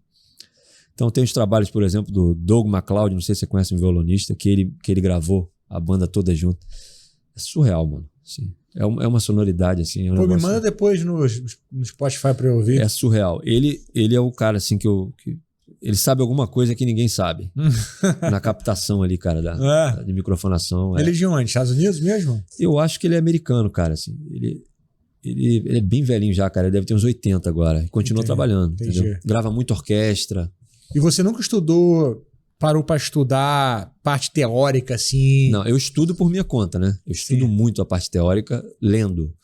Então eu conheço bastante do que eu faço no meu trabalho, a parte teórica, por exemplo, funcionamento de áudio digital. Eu conheço a base disso aí, eu sei o estofo disso aí, até para me dar liberdade de fazer a parte técnica na prática e também para eu não cair em lendas. Como tem muitas lendas hoje na internet que você acha que tem que comprar isso para conseguir fazer isso, você acha que, entendeu? Então, para evitar que você caia nessas armadilhas, é bom você estudar a parte técnica, né? Mas eu nunca estudei formalmente esse trabalho. Então, assim, tem o Keith Johnson, tem o James Farber, tem o Chris Lord, né, que é bastante conhecido aí, muita gente gosta do cara como mixador, ele é um grande mixer. Michael Brauer, tem esses caras mais conhecidos. Sim. Mas os caras que eu mais gosto são esses caras mais alternativos que fazem trabalhos menos populares, assim. Porque tem uma forma de gravar já que eu valorizo muito. O cara grava de uma determinada maneira que já é uma espécie de mixagem. E na mix ele só faz o arredondamento final. Sim. Então, eu acredito bastante nessa forma de trabalhar, embora ela seja cada vez mais rara hoje, né? E, cara, o que você deixa pra galera aí que quer mexer com home studio, tantas facilidades que tem? O que você fala, assim, dá pra fazer uma coisa barata? Hoje em dia democratizou muito. Qual que é a sua visão disso aí? Eu acho que o mais importante, se você quer mixar, por exemplo, que é uma coisa que muita gente quer fazer e não tem estúdio. O ponto zero, cara, pra você conseguir fazer uma mix boa é você ter uma acústica boa. Então, em vez de você pegar o seu dinheiro e torrar o dinheiro em comprar uma placa super cara, uma interface, né? De som muito cara, investe primeiro na acústica, cara. Paga um cara que entenda de acústica para fazer o tratamento da sua sala, para você ter um ambiente que seja possível você confiar, colocar uma monitoração e você confiar no que está ouvindo. Pode mixar no fone? Pode, mas o fone nunca vai te mostrar, por exemplo, o grave como ele é de verdade. O grave só você precisa de ambiente, você precisa de espaço para ele se desdobrar. Então o fone vai sempre te enganar um pouquinho no grave. Então eu uso o fone como um complemento, entendeu? Até porque quase todo mundo está ouvindo no fone, né? Então é bom você ouvir para você ter uma referência, mas a acústica é o ponto zero. Então o primeiro conselho que eu dou é invista num ambiente que você consiga trabalhar. Até porque o tratamento interno de um ambiente não é muito caro. Por exemplo, você transformar essa sala aqui numa sala apta para mix, você não gasta muito para tratar a acústica interna. Se você precisar isolar, impedir que o som chegue para o vizinho ou que o som do vizinho chegue para você, aí você começa a gastar dinheiro, que é material pesado e tal. Mas não é muito caro assim para você tratar a sala. Então, primeiro, cuida da acústica, compra uma interface. Hoje, as interfaces, mesmo as mais baratas, cara, vão te dar uma resposta e vão ter uma linearidade que já é praticamente indiscernível ao nosso ouvido. Então, não vale a pena, a não ser que você tenha grana para comprar uma interface bem mais cara, até por questões de marketing. Não, mas qual que você diria, cara, essa interface aqui dá para usar sem desculpa? Qualquer uma. Qualquer uma? Qualquer uma. Eu falo qualquer uma, porque hoje em dia, qualquer uma você consegue fazer um trabalho. Se você não fizer um trabalho bom, não é por culpa da interface. Tem uma interface, até porque ninguém usa interface trabalhando no universo digital a não ser para monitorar. E a diferença que você vai ter de uma interface de hoje em dia, eu estou falando da interface atual. Se você pegar de 20 anos atrás, você tinha diferenças abissais entre uma interface boa, cara, e uma interface barata. Hoje isso não é mais assim, cara. Então mesmo as interfaces mais baratas hoje servem para você. Tá começando? Vai numa dessas. Você consegue lembrar de uma para você dizer para a galera aqui? M-Audio. Algum modelo específico? Qualquer uma da M-Audio? Qualquer uma da M-Audio. Então tem que tomar esse cuidado. Mas assim, você comprar uma M-Audio, uma outra interface dessa que seja barata. Scarlett. Scarlett você já está falando de uma interface boa, assim. Scarlett já é uma interface bem legal. E você vai conseguir fazer trabalhos bons com essas interfaces. Então dá para comprar uma bem barata mesmo, tipo 600 pratas, 700 pratas. Dá para comprar. E aquela história, tem ainda uma herança nessa visão de 20, 30 anos atrás, quando existia uma diferença brutal, cara, de uma boa interface para uma interface ruim. Mas houve uma aproximação disso aí. Não é que não existe a diferença, mas o nosso ouvido tem um limite, cara. As interfaces estão cada vez mais lineares, principalmente nas frequências altas, que é onde tem o filtro ali, que acaba afetando um pouquinho as frequências altas, se o filtro não for bem implementado. Mas hoje em dia, até as interfaces baratas estão fazendo um trabalho muito decente disso aí, cara. E é surpreendente quando você faz um teste e grava, como eu já fiz, e você percebe que tem uma hora que você não sabe dizer qual é qual. Você pega uma interface de não sei quantos R$1.000, uma outra de R$800, e você fica assim, peraí, cara, qual é qual agora? Quando você não sabe qual é. Quando você está ouvindo e você sabe qual é, você percebe uma diferença enorme, porque a sugestão do que você está vendo afeta a sua audição. Pô, então o cara que, na verdade, ele tem uma interface, gastou 600, 700 reais numa interface.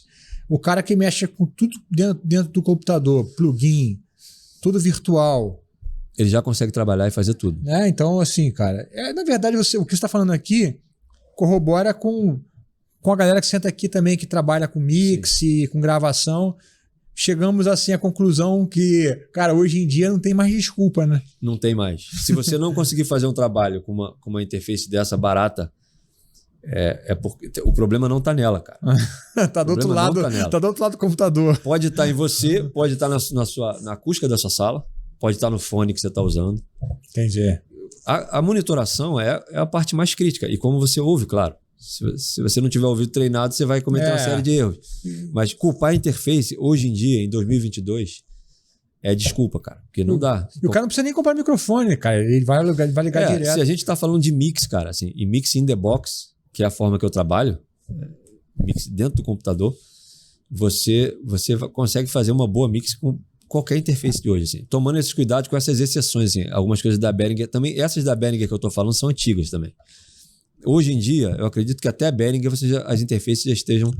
Esse problema já resolveu. Essa experiência que eu falei é antiga, entendeu? Tem tempo isso. Então, assim, hoje em dia, cara, tá tudo muito linear e a diferença está cada vez menor. Se você for ter um estúdio onde você vai usar muito equipamento externo, então você fica convertendo e voltando, aí a gente já entra numa zona onde a interface pode fazer diferença, porque você está convertendo múltiplas vezes até você chegar no produto final. Aí você manda ainda para converter, de repente, para passar pelo tape ou fazer outra coisa. Aí, nesse caso, é bom você analisar com cuidado se o investimento mais caro numa interface vai fazer uma diferença considerável. Aí você tem que analisar.